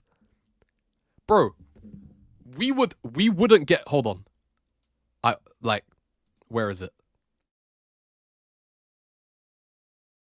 You're telling me that you would be willing to sack this. Look at this play. Look at this generational play from Faker. Completely saved the game. If Faker doesn't do this, BLG are probably going to run this game. BLG are probably going to run this game from this point. I remember the state of the game was incredibly good for them. They are probably going to run the game. If this doesn't happen here, then we don't get the back-to-back. Like, we don't get the back-to-back. I want you to understand this for a second. Faker wouldn't be allowed to play Silas because it had already been picked in the game before. Same thing for Galio. Galio wouldn't be here either. In the games after. We wouldn't get Faker Galio in game 5. So you're going to sit here and tell me that you want Fearless. Palmer. Come on. Give it a fucking rest. Give it a fucking rest, you ADHD babies. Give it a fucking rest. What you actually want is to not see specific champions that piss you off. You don't care about champion diversity. I don't want to hear that. I don't want to hear that. I don't want to hear I care about champion diversity. I don't want to see the same. Shut the fuck up. No, that's a lie. That is a big fat fucking lie. Because at the end of the day, what you're actually showing up for is good League of Legends. You don't care about anything else. You're showing up for the specific individuals that you like. Like, yes, you don't want to see Rumble Cassante or Azir Oriana, whatever, like, the flavor of the month trade is. But guess what? That's been League of Legends for 15 years, bro. That's been League of Legends for 15 years. If you can't deal with that, then I'm sorry. Go watch a different esport. Go watch a different esport, or go and actually, like, demand the the fucking devs balance the game a little bit more aggressively. Pachamada, I'm a Yumi main and I want to see Yumi played, and seeing Yumi played will make me invested in pro play. Is that not the whole change? No, it's not! It's not! It's not! It's not! It's not, man. It's not. It's literally not. Bro, it's not.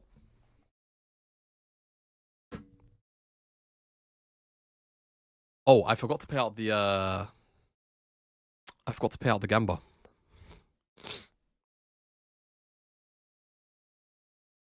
I'm tweaking AO1, right? Yeah.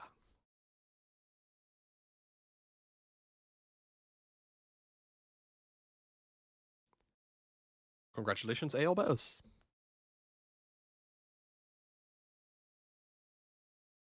I'm watching Habbo Hotel World Championship. KT just lost another 10k goal. You're lying. You're lying. I don't care. I'm no. No. You're no.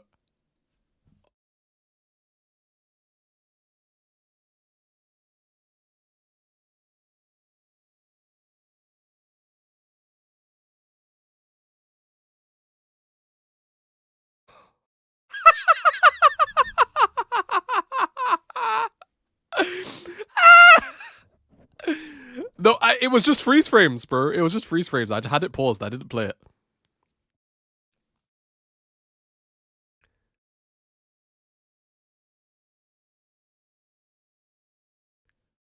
Oh my god, bro.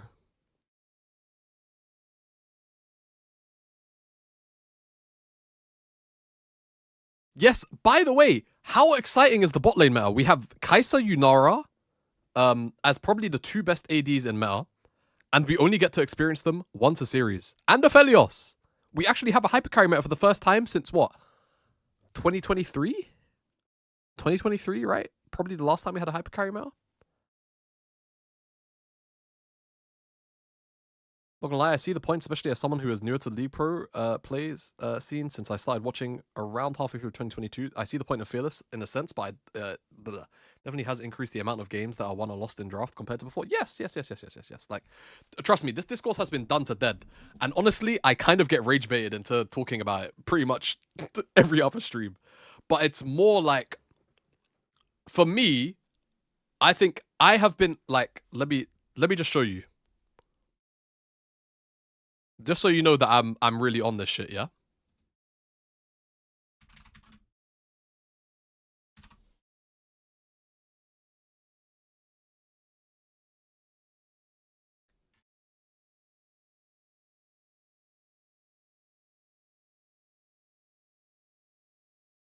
Well, it's a good thing that my Twitter isn't on the screen.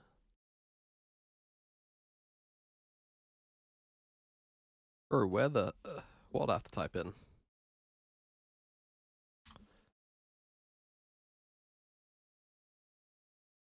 Just so you know I'm really about this shit. Just so you know I'm really about this shit, by the way. And this was for this was for the what do you call it? This was for part Fearless. This was a soft Fearless in LPL summer.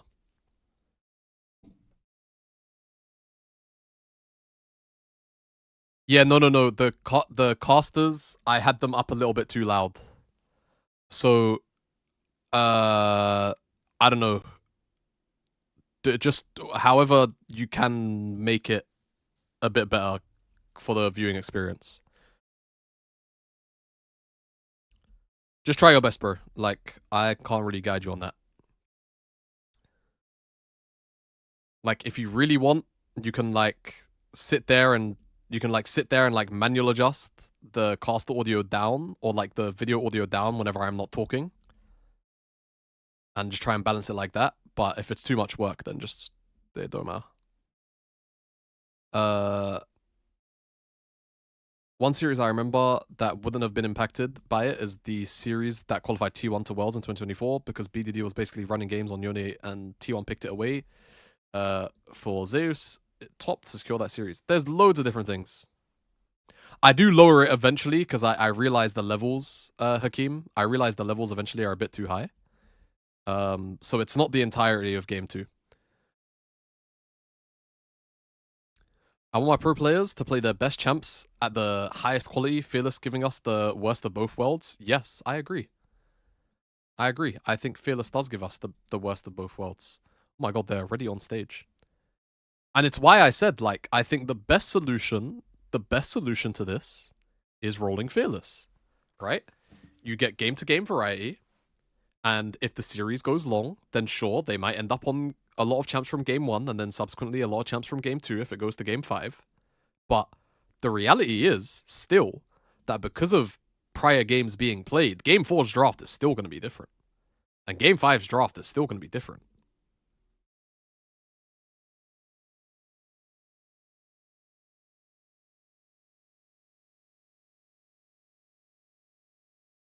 I'm the complete opposite. I'd rather pros forced into insane comps and drafts with aura bombs when pros do pick their main, and it feels like a big game changer.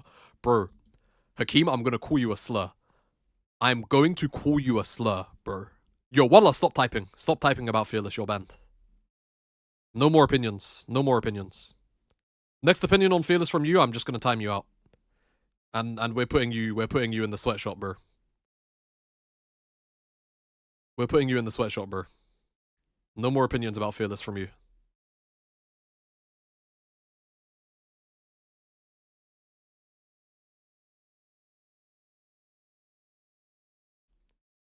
I've always looked at Worlds as a testament that meta diversity is possible, and the main blocker is that it's a 2-week patch cycle. I don't what. So what is your take there? What is your stance? That the 2-week cycle is too long, or what is it there that you're saying? Because I don't think the 2-week cycle is long. Oh, it's too short. Hmm. Interesting. So you're saying that the fact that there's too many patches, basically. Elaborate a bit. Elaborate a bit for me. I think one thing I've enjoyed in Fearless is watching teams like Gen G, who have a lot of champ diversity, play different champs, different comps, but I think it's more to do with how interesting it is to watch Gen G play the macro, regardless of how the draft goes. Yes, that's what it is for me. And it's like Gen G might be the only team in the world that are actually competent enough to just survive 5 games of Fearless.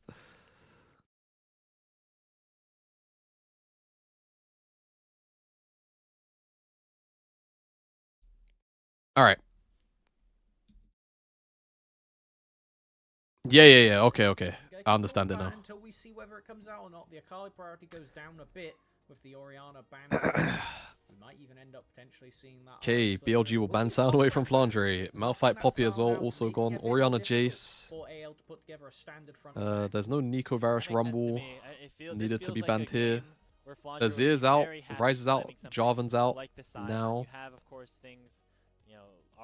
Talia is probably still the best mid on the table, but no one wants it.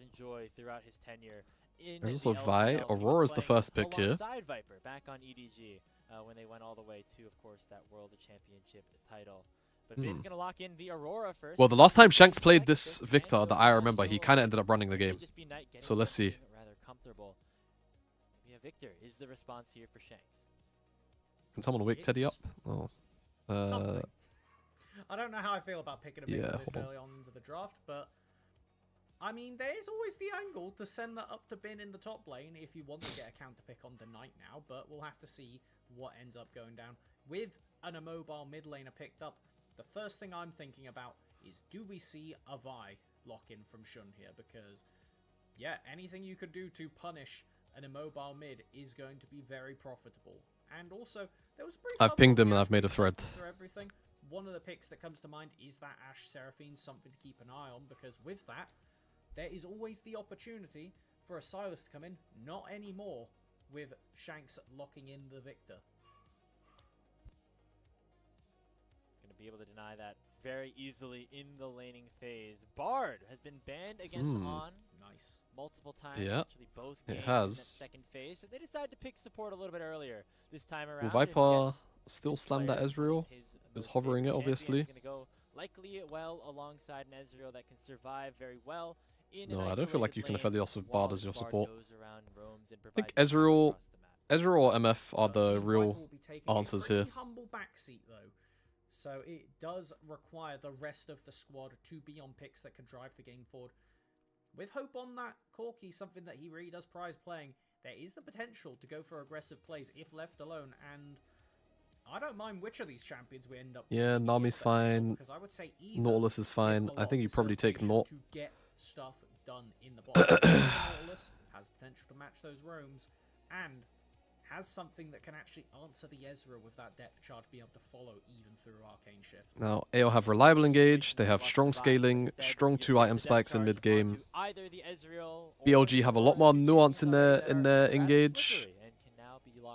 I think it's going to be very tricky to play. Enter the second phase of the draft. Anyone's Legend currently are looking for. Oh, Erdi, yeah, I mean, I've mentioned this, but I don't like talking about it a lot because I don't like the problem that I dislike with this angle is that it's almost to a point it's a bit malicious. Makes sense. Ban out some of these physical damage. It's a bit malicious. Kiana is one that I think both of these teams should really keep in mind at this point. There's not a lot of point and click CC. The Nautilus has point. It's kind of, yeah, it's a bit malicious. I kind of don't like it, but it's also true. It's like the balance team just has to do so much less work. I think both teams should be very mindful of as we get into the rest of these bans. The Mundo also something that could come in if either team wants a beefcake, because we do get Kiana knocked out. He's thinking about stuff that could work well into anyone's Legends composition, specifically the Corki and the Victor. It feels like they have set up a very, clear-cut identity for themselves already, regardless of what top laner or jungler they lock in. They want to scale up, they want to team fight, they want to do big AoE damage in these big circles. I'm just curious, I'm very interested to see Well, what all kind of the try to counter that. It looks skirmishing like stuff junglers that are immediately out. dive into the backline is what AL's best guess is, and that's why they're banning away a ton of junglers here for Shun. That's 4 junglers out of 5 bans. What is even still up? Trundle? Trundle, Lee Sin, Viego? Are we just at that bar already? Nefiri, yeah. I mean, you can't Trundle as Tarzan here. I think you're... Oh, Renekton. Alright, Renekton blind. But doesn't this just let... Well, I guess has Bin shown Aurora? Off the top of my head, he hasn't, right? Like, it doesn't scream like a Bin champ either. Tarzan 5th pick is very fun. That and a jungler here for Shun that he's gonna have to pick up. Oh wait, Galio Kindred? Question mark. Another champion that he is hold. Galio Kindred from Shun or vintage Kindred game or hold. Hold. Hey. Okay. Okay. Now where does Tarzan go? Where does Tarzan go? He's hovering Zed, but it's kind of hard to play into this comp, to be honest. You can blow a lot of different like cooldowns by playing Zed, but I just don't think you're going to be useful. What can you do? Lee Sin? Yeah, I mean, this is what I'm saying. It's like the Lee Sin Viego Trundle bar. But the Lee Sin does at least have the ability of removing Kindred from her own ultimate. Yeah. Also on the table. Sejuani. Oh, they swapped last second. I mean, so with this Sej, I mean, what I really need to see is I need them to go top and kind of just really brute force this Renekton into relevancy. I was just thinking it's a good Sejuani angle, and I was, I wasn't gonna be disappointed. Okay, let me. But if AL really wants to, I'm gonna run. I suppose they can. As this run the prediction, channel point prediction. We all get Night Galio. All right, channel point prediction is up. If you've got channel points, put them down. After finishing off that first series, just a great way to wrap up our regular season in a decisive game. And then out of Group Ascend. I'm gonna quickly run 1 minute of ads, but yeah. To the first international of 2026.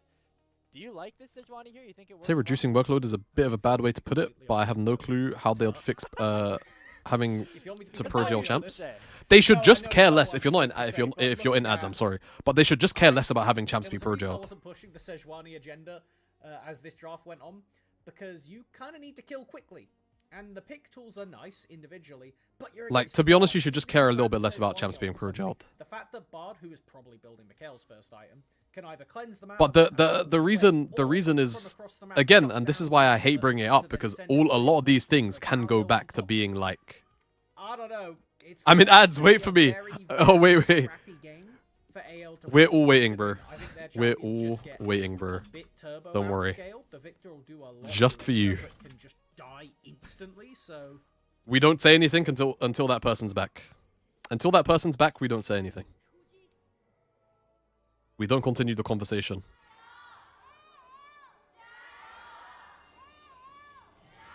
And then the BLG gyro.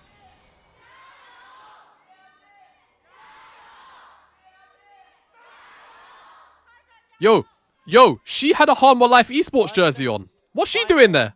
And she's shouting BLG gyro. Terrible. I mean, obviously she's a Viper fan. And who will be seed number 2? Realistically. I love how, Melvin, we were going into this series. We were building up 2-star players. On AL, it was Tarzan. On BLG, it was Knight. These are 2 players that we think... You can unpause, I'm back. Okay, lovely. Yeah, so the reason why, like, whilst I'll mention it, I don't always like, bring it up, is that, like, everything can go back to, like, you can be very cynical about a lot of these things and be, oh my god, Flandre. And you can be very much like, yeah, they're just doing it because of, like, very cynical reasons. So, like, I think that they should just be happy they should just be willing to pro jail champs again. As long as they don't have too many champs in pro jail, all the champs that are in Pro Jail aren't particularly popular, I think it's fine. It's gonna really hamper. I think it should. I think they should care a lot less. That's true. I mean, these teams were. And like the less popular the champ is, then it just gives them like more time to work on it. In a way, that's But the reason why, like as an example, like a very easy point A to point B conclusion would be the more champions that are viable, the more champions that are technically being played casually, and it is like a bigger skin market to sell to, right?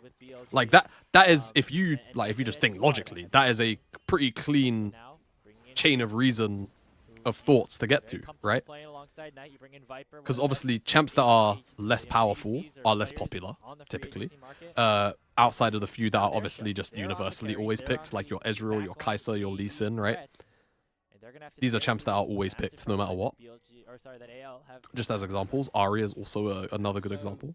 Just because of the way that ADC items scale, but if they can have less or you know, as few pro jail champs as possible, then that is like a possibility, right? That is something that they can do. Once it starts to get into the mega late game, this Kindred is going to tear through. One of the big weaknesses. Oh, Kindred Mark spawned bot. That's kind of unlucky. Part of the draft for BLG was, bad roll for Shun. Viper is on Ezreal. Ezreal does not tear through tanks. AL picks some tankier champions. Oh no, Shun with a compositional counter pick on this Kindred locks in and is very likely to be the main difference maker if BLG is to take this game away, as now we do have no marks, lost the coin flip on the first one, does not opt to stand there and wait to have the mark come over a bit of Kindred tech, instead is just wanting to maximize the farming. I don't know either, Boosted Beast. Like, it's very confusing to me. It's very confusing to me. Gotta stay on the board to keep up with him. Oh. We'll see if that build that you mentioned comes in, and one of the bigger synergies that Sejuani has in this game is with Flandra on the Bin Renekton. is they dead. already forced a couple of flashes, and they're Actually, gonna do get they have the a stun damage? out They of should, him right? as well. Bin in severe danger, and danger turns to death. It's first blood for AL on the top side. Super important. You can see a 20 CS lead already occurring just because of this range versus melee top. Flandra needs that. Oh my help god, to Knight, get bro. through the early, get to that level 6 mark and be able to threaten onto the Aurora. Yeah, it's like, I don't know. It's like, imagine you're watching American football is probably a good example here. And it's like, after every down, I think that's what they're called. I'm not super, like, knowledged up here on American football, but it's like, imagine at the end of every down. Constant aggression across the board. Oh my god, he actually has to flash. Oh my god, it's a triangle of flashes. Imagine after every down, everyone on the field has to remove a piece of safety gear.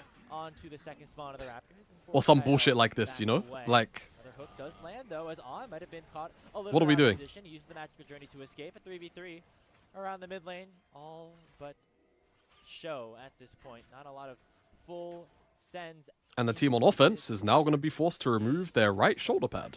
Like, really wanting this camp, able to oh my god, Galio 6. Does come out, and Kyle and Tarzan are both knocked up, and both ticking dangerously Shun low. gets his kill on Picks Kyle. up that first kill, and Nice. BLG have equalized the kill count at 1. Well, very nicely played. Why are you proposing strip American football? I am not proposing strip American football. I am comparing Fearless Draft to strip American football. There is a difference. Viper was left alone for the majority of that. Had to take the recall. He's gonna be able to calmly. Yeah, every time you swap from offense to defense, the players have to go on field with one less piece of defensive gear. That's what happens. Oh, Shun is getting Mark here. Very lovely.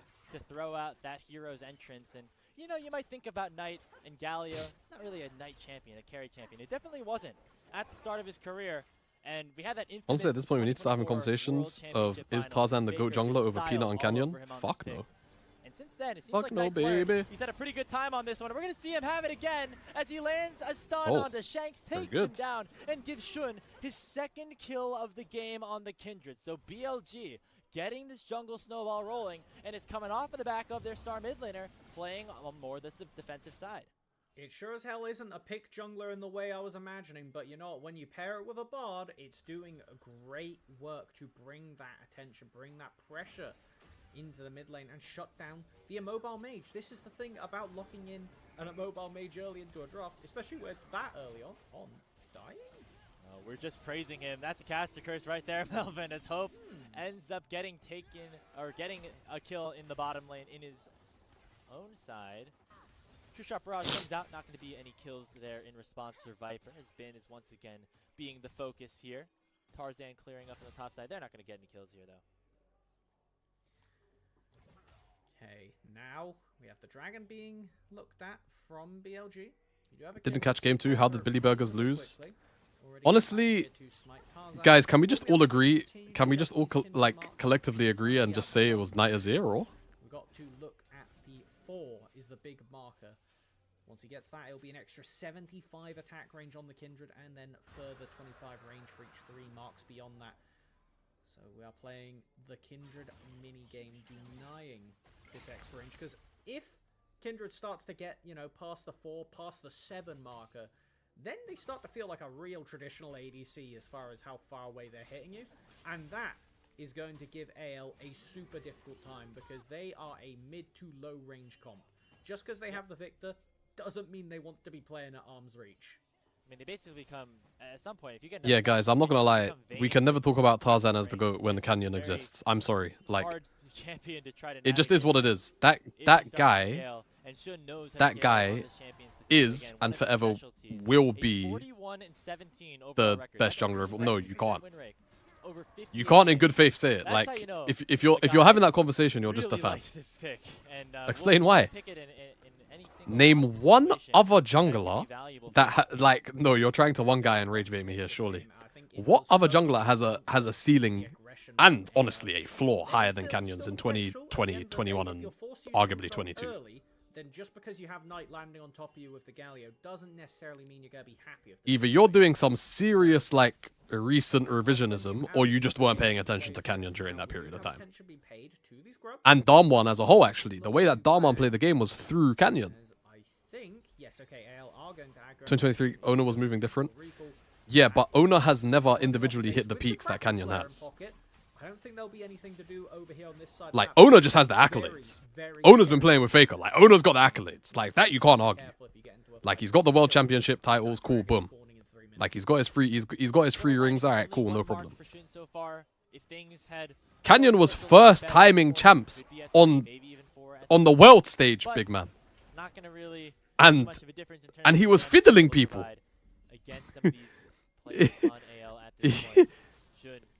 He was doing things to people. First time.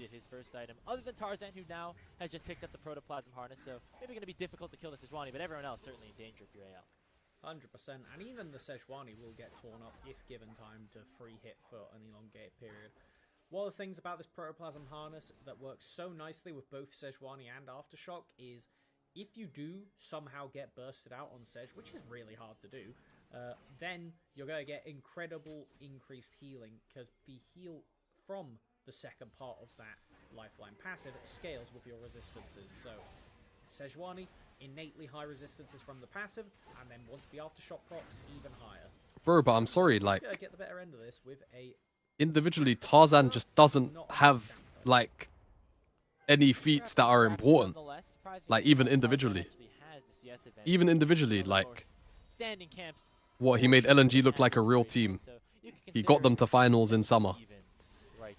That's it, they didn't win finals. And we mentioned how AL likely want to be ahead early on, but Hope's in a good spot. We got Flan. No, I'm not. But I'm saying, like, all of these things are important. Like, but the way that you weigh them up is the, like, bottom line. 100%. It's both, bro. It's both. You're kind of waiting for those big break points right now. You want that Triforce onto Hope. You want that first items onto Shank. First item onto Shank. Yeah, I'm not gonna lie though. He's not a good. Oh. That's a bad route. Canceled here with a Justice Punch. Is he actually allowed to book out? Well, don't think this is going to be enough to kill Knight, especially not if he flashes away and allows for Shun to instead be the one. Oh my god, what is this from On? Actually going to be issued, and preemptive flash from On will make sure that everyone on BLG will survive. Yes, like, I don't know how you're ever trying to argue this, by the way. Canyon has better peak and better accolades. But more importantly, better peak and better floor, like, during this period of time. How is it ever an argument? Otherwise, it will just be Tarzan continuing to play the Kindred minigame. Okay, well, Bin is dove. Let's see. He has Flash and R. On the top side. Knight does have the hero's entrance, going to use it to try to keep Bin alive as he goes between worlds and uses the I don't think they can clip Flandre here with anything. Chasing after him, Flandre could potentially be in some danger, but there's not enough damage, not enough gap closed to allow that to happen. So just going to be a stop of the dive from a BLG. They want to just make sure no more blood is shed in the top lane. And they do secure that mark for Shun on the Kindred, which is also important. Hold on a minute, has he overstepped potentially? For more too, and he dies away from the dredge line of Kyle. Protoplasm had their harness has been procced, and there's a lot of stuns issued onto Shun. Can they burst him down before the ulti? No. The Lamb's Respite does come out, but it's a big numbers advantage right now in favor of anyone's legend. It's a big extension. This invade by BLG. Ezreal. It actually does make a difference. And Knight and Bin can Bin get yeah, he can.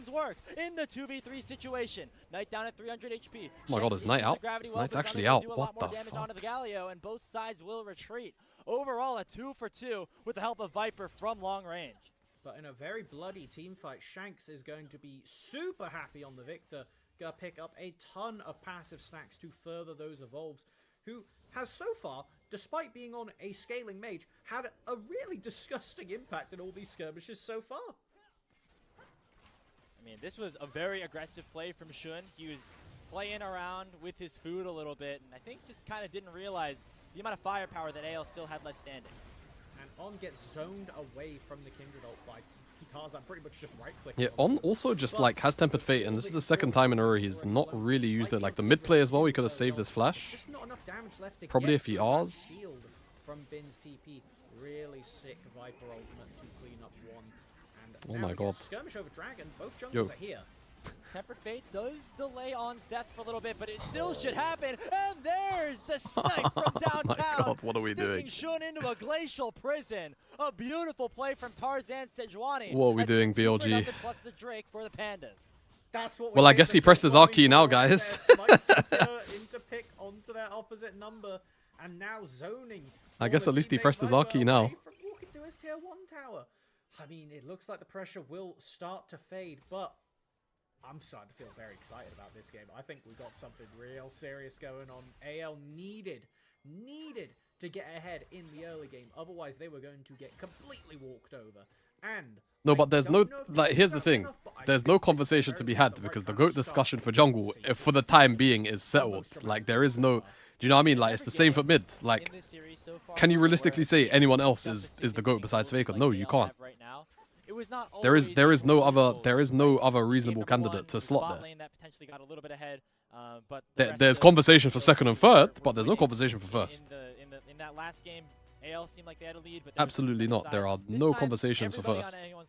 Has a gold lead. Second, third, fourth, fifth, right now, sure. is the only one on BLG that actually discuss away. In terms of income, that is a good sign for how AL are going to be able to use everybody on their team to start to snowball this one. Only Ono can try and get there if he. Yeah. I think the one thing that's always going to be hung over his head, no matter what, like, and Ona's good, which is the, like, it's not no Bengi situation where, like, Bengi has three rings and, like, you know, Bengi was just above average. Like, he did his thing.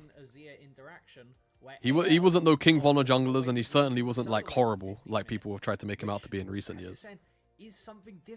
Like, he just did his job. He was like a solid 7 all of the time, and that's all you really needed to be on that version of T1. It kind of all went to a bit of chaos, and you know what?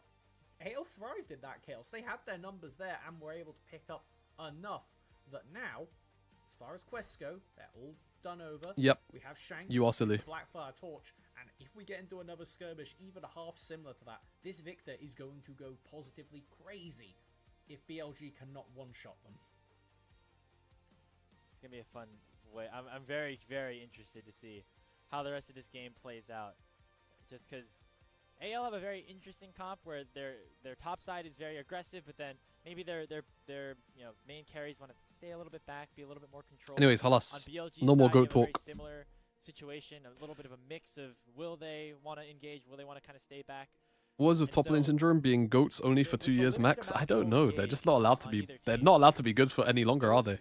Tools just become even more important. Whether it's Flandre on a teleport flank, or maybe Knight coming in with a really good hero's entrance. Whoever is able to start the fight the best with very limited tools on both sides, I think is going to be in a better spot. And one of the things that really will limit how much of getting onto that better side you can do is Shun's marks on this Kindred. Currently only at 2. It means they are only halfway to getting that range increase. And currently still had Tarzan marked for the entire game so far, but that Protoplasm Harness keeping them alive in that skirmish on the top side. And if you don't get to that 4 marker soon, we're going to get to a point in the game where the map opens up, everybody's playing their side lanes, and there's basically no time where jungle camps are left alive. They're one shot off cooldown, whether it be by the nearby laner or by the jungle himself, which makes it super difficult as Kindred to snowball marks if you don't get up to that 4 point at least, and then start having it spawn on the neutral objectives, where there's a bit more control in your pocket. It becomes really dangerous to run at the enemy Krog camp at 25 minutes when you know. I think people would start saying Viper more comfortably. On that half of the map, and honestly, I wouldn't be surprised if AL have the Kindred mark spawn down there and just don't touch it. Leave the camp up and say, I do think it's. You're just kind of hard stuck at 3 marks now if you want to be. I don't know. Walk in and die. Or That's a hard conversation to have. That's actually very close. It's an interesting proposal. Just the way that you're able to play around with this little mini game. Well, I like these little interactions that create interesting situations in terms of strategy. What about the GOAT Palafox? Inshallah, that guy's unemployed has soon. Experience basically playing any jungler. I mean, the Kindred is not necessarily the top of his tier list in terms of comfortability, but he's played a ton of games against it. Guys, I'm actually really excited to co-stream the LCS this weekend. We have some good games. We have some really fun games this weekend on NA. We're currently, of course, waiting through a pause. Not entirely sure what is going on. This weekend, Sentinels, Sentinels TL, that's going to be a banger. DSG Lion, that's probably going to be a stomp. Then the day after, we get the shithouse Dig versus Shopify into FlyQuest C9. It's so good, bro. It's so good. It's so good. We'll be up all night, Saturday and Sunday, to co-stream. DSG aren't bad at all. They're probably going to get absolutely fisted by Lion, but like. I just saw pop up though. We have Riftel spawning soon, but on finishes the Mikhails. This series is still going on, Chris. This is so essential for trying to stop Tarzan getting the initial pick and running away with the team fight.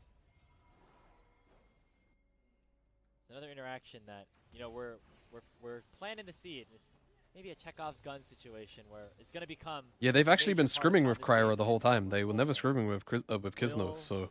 This tool will Shun with the Lamb's Respite. A lot of abilities. It's very interesting.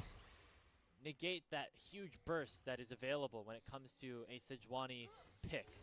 Will any of that end up paying off? I don't know if Lion are better than Fly. BLG, or will AL be able to find where BLG aren't able to use those? I think pound for pound they're better, but like as a team, I don't know if they're better. Like FlyQuest already look like they're really synced up with one another. I think that's a very big deal. Gonna land on the Hope, who now is exhausted and taking a lot of damage from the Mystic Shots of Viper. He dashes in and picks up the shot. I don't think Viper missed a single Q there. Now BLG have a 4v3 in their favor and will take Kyle down. So with that kill, with that pick, AL now find themselves down to 2 men, and BLG have evened up that kill score once again.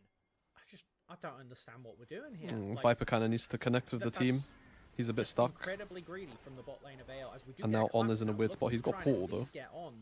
Yeah, the teleport from Flandre is going to be first. Oh god, Flandre looks scary here. Going to be in some trouble as Tarzan is just fully targeting him in his own right in a 1v1. Guys, we need to kill the crocodile.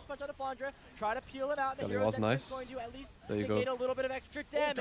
Okay, Tarzan got the Herald. Who is somehow still alive at the end of the fight. Can they kill this guy? Yeah, they. Oh my god. Tarzan, but nobody will be able to claim the eye, as it will be BLG 5 strong trying to take the Sejuani down. Really? Wow. Okay, maybe this guy is the GOAT. And Kyle got the Herald. And Kyle got the Herald on the back.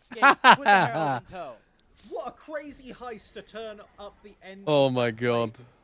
thrown away. And they're gonna the break lead by mid tower the off AL it. bot lane, and What then the he's hell? gonna be able to finish off the play. Bro, Loki, Play drive this in bot. between Drive it two. bot. Drive Okay. it bot. Get in it. Get in it. Drive it You know, bot. I'm not going to call it net good positive job. for AL, but I will say that that was as much of a redemption as you can get for what started off terribly.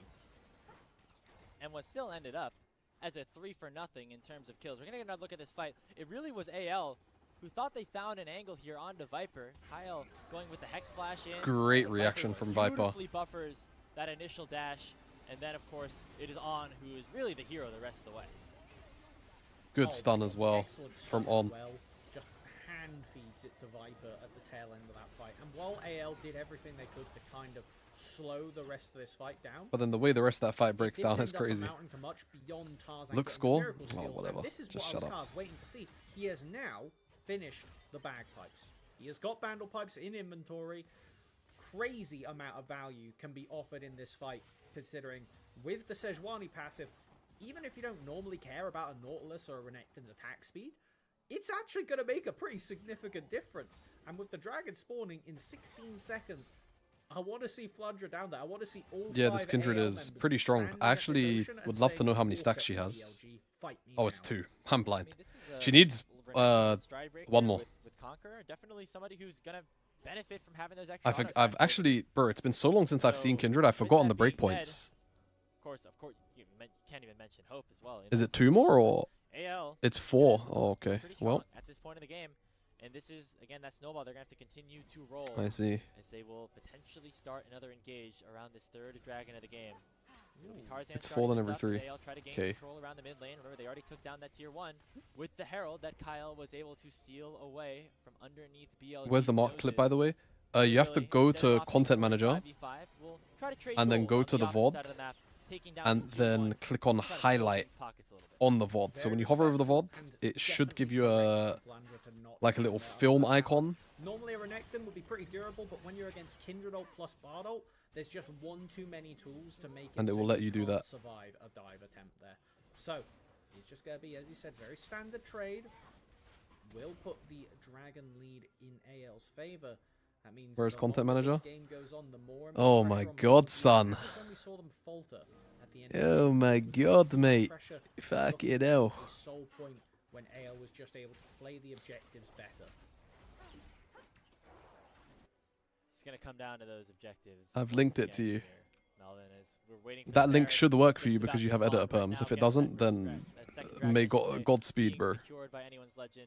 But it's That'll not hard to be get part to. of You this just game, and with the way that specifically BLG You just scales, gotta click on the right now drop down being on the at a top right. slight goal disadvantage, I have a feeling that this one is gonna go quite a while. I wouldn't be surprised. This is the first Especially Kindred of the if year, BLG right? to take the Yeah, lead. it's gotta I would be. expect at least another 10 minutes on the clock. It's gotta AL, be. however, with the Baron alive, can look to force something at any moment, as that is a Nautilus TP bot lane. It is on vision. So, yeah, Kyle's there. Something about Sometimes you just Spellbook gotta- supports. Yeah, sometimes you just gotta use it to get the next slot open, right? Like, at this point in the game, is teleport What, crash always out? useful on the support champion with Spellbook? Not necessarily. So making sure you have an exhaust or something, maybe a little bit more beneficial. I don't know. I'm kind of coping here for Kyle. Yeah, There's no crash out to I there's think no Bond's crash out about to make content out of. demonstrate, Like you know, maybe I'm cast a curse. Yep, and there give you- it- there we no, go. That was it. I was gonna say, All no, I right. think I do like this from On because he chucked down all his wards and then insta TPs back onto the map. So you know, it is something. Kyle might have done the same thing and I wasn't looking for it, but I don't know On did it. That's I the do see important 3 part. wards in his inventory, so that very much could have happened. You can no, use bro, it's those not wards funny. It's funny as to you much because it as happened to like you. get That position is around not the a dragon. support. I don't know how to tell you this, Speaking but of, that's on the top side of the map, that's it how is that Baby is. Shanks engaged in a 1v1, and a teleport came in from Knight to try to cut off the rest of anyone's God. legends. Flandra now answered the TP of his own, popped to Finn dominance. is no R and Will look to 500 try to HP. engage on to BLG. Okay. Tempered fake gonna slow up 3. There Oh, goes shouldn't the have to glacial flash out. prison But I under mean, Shank, actually, forces hold him on. back, and the first kill is on to the victor. They But managed now to it's just an immediate completely trade one-shot back Shanks to out of it. 1v1 Tarzan, going I to guess get it just singled out works. and taken down by 3 members of the BLG, and Not Viper bad, bro. is 1v1ing Hope Oh, underneath Viper. his own area of Oh. the map. True shot barrage. It's now okay. connected, Bin but did a thing. Wearing Well, Bin finds the kill, and Billy Gaming get 4 for 1, and Oh will my head God, over they've to the been big fried. purple worm. And it was Shanks trying to burn cooldowns to force Bin away, but the collapse from both teams just... It ended up being that Shanks died first, and as soon as that damage threat is down, AL are a bunch of beefy guys and a Szechuan and a Corky hitting you. It's not going to do much. Well, so, really guys, solid BLG from might be BLG back. to snap this one away. So this is And the initial BLG 1v1 this top, bit, right? it was just trade of So ultimates. Bin's doing this The because Victor doesn't BLG, he have feels like ultimate BLG is going to get there and first, but then they he can't so quite get to there in slow down time. the BLG assault. Flandre TP's into the middle of 3 and he pushes back the Flandre does a carries. good job of buying time, But then as Bard, soon as that Nautilus hook double is fired, R, it is and then look a at Bin on chef's Shanks. kiss Bard Shanks ultimate from just Bin get... to separate the What? fight and stall He for his carries Galio to come Q in and collect combo and he most just of it, dies. well, He just it's a curtain dies. from here. Viper and Bin really racking And up Viper is the play 2v1ing on their side. AD and top laner on the top left side of the screen somehow. So with the Baron, gold lead back into the hands of Yeah, it's a Billy Billy fantastic Gaming ult and by- Red Velvet. by They're the Bard. team that's starting to scale up. Shun dinging level 14. Now at 3 stacks, still looking for that 4th, but great situation for BLG to continue Oh, to add what to their the lead. hell Nice, is that nice guy out doing of the there? pick. Shanks forced to flash away. He's able to get away from the Tempered Fate, but he has to run in the opposite direction. Will be able to survive Oh for god, now. Shanks has Lot no of flash standing now. gold available on the map for BLG. That's really to try scary. and pick up. Continue to Bin try to Curry. stuff the pockets of their main Thank you, carries Benjamin. and add to the gold lead that they currently possess. Bin Curry. Well, and it's going to make life really tough for Shanks and AL as a whole to play around in the next team fight. That Bardo is going to be up quite soon. If BLG just play a slow dragon start, there's the potential to just take Shanks off the table before he even has a chance to play the game. It's going to be about who can engage better here, Melvin. Remember, the tools for BLG in terms of finding fights aren't necessarily the most practical or the most easy to execute. Requires a lot of things going well, but so far that has been the case. As the Baron power play continues for another 75 seconds, it'll allow for BLG to march to the bottom lane, take down this tier 2 turret, add a little bit more gold into their inventories before this next dragon spawns.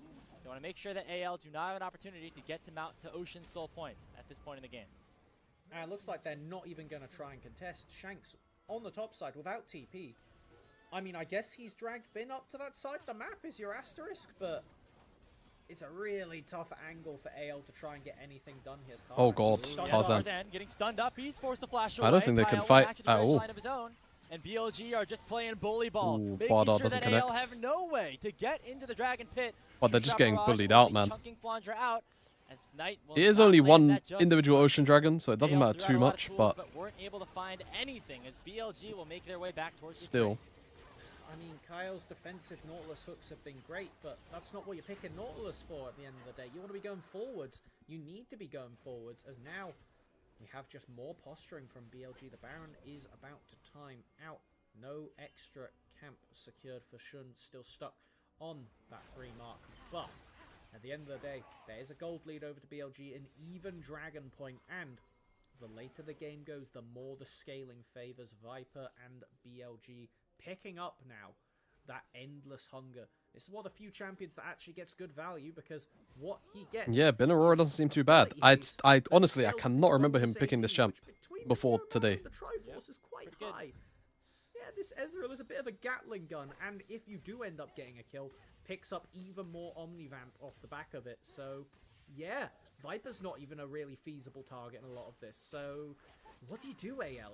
I don't know. I've not got. It's a his really first good answer. Aurora He's got to just find a pick. of this Make year. sure that any of those denial abilities from BLG are unable to be chained together, and just keep looking for fights like they're going to do. Hold so on. Here. They land On, a stun caught. on, and Oh hope my to god, go he just back got one forward shot. and one-shot the Bard before the Tempered Fate does land back down.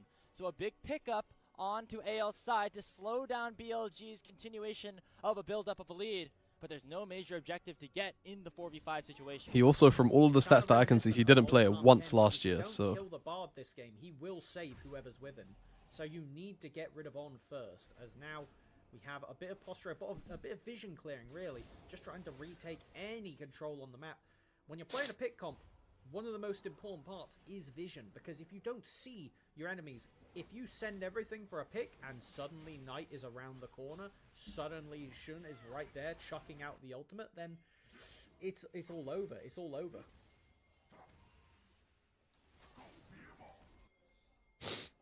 Close game, close series between these two Titans. Remember, last time these two teams faced off, it was the second game of the season for both of them, and it was already a battle. BLG winning this one 2-1. These two teams went back and forth all of 2025. Eventually it was AL who came out with a better individual head-to-head record, but BLG certainly had their shine as well.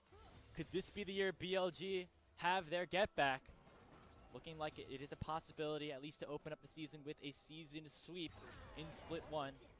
But there's still work to be done. Flandre has popped the dominance. He's looking to get a kill onto Bin, and he uses the ultimate straight into the arms of Tarzan. It's going to be another big pick onto the BLG top laner as he gets shut down by the Sejuani with Baron up in 35. That's perfect. Can we now get a second play to follow up? Dude, actually, Tarzan has more gold than Shun. Look at Shun's items as well. Look at Shun's items, look at Tarzan's items. We do see BLG playing incredibly respectfully off the back of that.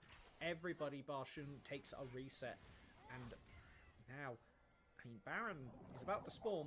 AL's not touching out of a 10-foot pole. Particularly Shun's build looks like when shit. you're looking down a Bard ultimate. I mean, I don't think he... alive, but now I mean, the Collector, did he go Collector first, or did he go Kraken? Definitely. If he went Collector third, that's crazy. But he has a lot Collector third? Oh my god, no, that's insane. Has the Locket, has the Mikhails, had a heal. Yeah, and of course, I didn't realize he went Collector third. Makes it very difficult even to hit the Bard. So, in terms of finding picks, AL running low on options. Bin was certainly an easy target, but now that he's gone, what do they do next? And him being gone was a temporary countermeasure with the Baron on the table. BLG once again re-establishing all of that control on that top side of the map. AL was able to get a sliver of vision on the bottom side, which is now faded because they've had to re-establish control over their own top jungle. If you lose Baron, I think the siege from BLG will just kind of put you in the dirt for AL because you can't run at them. It's so hard to run at this group as a 5-stack right now. Do have Dragon, 50 seconds. It's going to be probably a game-deciding fight off the back of it now. As we take a quick look down the flashes, it's only Flandre and... But guys, the big white number that pops up makes my dopamine receptors go. Hope need to be ready to play around. So unfortunately, anything you have to say is invalid. To be constantly outputting damage is invalid. Because it's when they get picked is when AL loses the fight.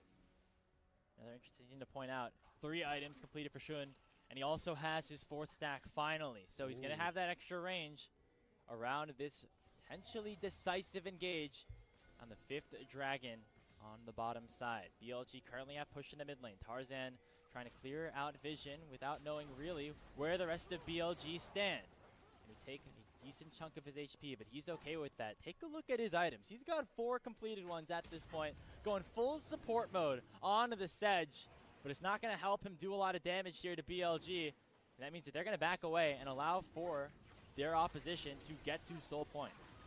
Man, it's a tense game. Contest, one fight really... I mean, one fight now could end the game, if there's a good wave. Control the area and don't give AL a safe approach. And as soon as there's not a safe approach, you can't really walk in as Victor. You have an immobile carry. He's nearly over towards the full Banshees. Does have both of the components, so he is basically just 1 reset away from having that. The spell shield means at very least you can't be hit by a completely blind Tempered Fate and knocked up off the back of it, but it's so easy for BLG to pop that spell shield as now there's a lot of attention being played over to Hope. Wow, Flandre just... Flandre TP's in on, looking for a flash engage. That was not the play, as he will get taken down by Hope. The Tempered Fate does land onto 2 to try to slow things down in this current engage, but AL he was looking for Hope on the wall. This time on is dead as the Baron is up. BLG could just walk down mid if they want to here. There is the potential to go all the way to inhib. I mean, it looks like they're kind of splitting the difference because AL does not want to start this Baron just okay, they've started now. Oh, Viper. Oh, Viper. Oh, Viper. Oh, he's gonna... Ah! No, Viper. Ah! Wait, he's what? He's winning. Wait, he's winning. Wait, he what? Wait, he won. Wait, he won. Wait, he won. Okay. But now these guys are definitely dead, right? Trying to buy some time, but it's 2 more kills. Oh no. Knight and Viper, the 2 carries. Oh my god, Viper! No, he can't do it. Oh my god, Kyle just saved the entire game with that flash dredge line. Shanks is Victor, and now it is Knight on the run. Tarzan oh no. but he will not be able to save his carry. It is Hope getting another, and it's AL winning the fight. Baron is available. Tempered Fate is on the table. Will On have a spellbook change over to Smite potential? As we get a moment to check out the replay of how that So started. On's looking for the flash Q here onto Hope. Aggressive, And it just doesn't connect. That just is what it is. It just doesn't connect. Guys, I'm not going to lie. It's an okay angle. It's an okay angle. I know it looks really troll, but it's close to connecting. Just take my word for it. It's close to connecting. And then Viper face checks it. I think even if we didn't have Knight land down here, Yeah, if Knight doesn't R him, I think it's fine, by the way. Who does not have ult available. And on the other side, though, AL even if Knight doesn't R him, I think he's chilling. Then Bin should probably flash that dredge line. If he flashes that dredge line, they can play. And as soon as you separate Knight and Shun, it makes that Lamb's Respite just a waiting game for your inevitable demise. As Knight, of course, had to use it to save Viper instead. And AL got Nash. Nash. Was exactly what AL needed to take control once more of this decisive game, our final game of Split 1 into the regular season. AL now have the Baron. They have it for the next 2 minutes. They can look to try to end this game and claim the top seed in Group Ascend. Kyle and Hope waiting in the mid lane as Viper's trying to clear out that cannon. We're on the bottom lane. It is Tarzan trying to clear some stuff out. And both tier 2 turrets are going to have waves crash at the same time. God, it's going to be so difficult to end, though. Oh, TP. They don't see him. They see him now. Oh, but Hope just assassinated Viper. It's Viper on the Ezreal. Knight comes in, but it is far too late. And the double kill has already opened up for the Okay, Hope's dead. On's gone, though. It's already a 2 versus 4. And Bin against 4 members of AL. They're going to end. Panda still have Baron. Bin got his base stopped. That's it. They're going to try to claim the #1 seed. It's Nash wave. It's Nash wave. It's Nash wave. It's just the solo laners of BLG, the ones that have made the difference. And there's another wave in like 10 seconds. They can't do it. Neither have ultimate, neither have a ton of DPS, neither have a lot of wave clear. The Nexus tower is going to start to melt like paper against the might of BLG. Anyone's legends kept the same roster, and in the new year are going to continue their dominance over BLG. They get the win, and Locked they will it in. claim first place. Locked in in first LPL place during the postseason. The fact that this game, I don't know. I don't know how Viper. the Wow. season ends with Hope No, diving under tier 2. we have to. Like it was a bit off camera, but God, it's gonna be so difficult to end though with the extra tower playing. Has been he's looking for an oh my god, he gets the big one deals 600 and he just valks in and he autos him 2 more times and he dies. Wow. Hope he assassinates Viper on the That. Ezreal. Wow. so difficult to end though with the He just lands like the big one. Look this. Look this. 700. And everyone on like BLG and Shun are looking at like Kyle Shanks because they're focused more on the flank. TP. They all know this. In goes Hope. He assassinates Viper on the. Hope knows exactly how ADs can die on midwave. Yep, he's an expert. He is an expert. They're focused on the TP.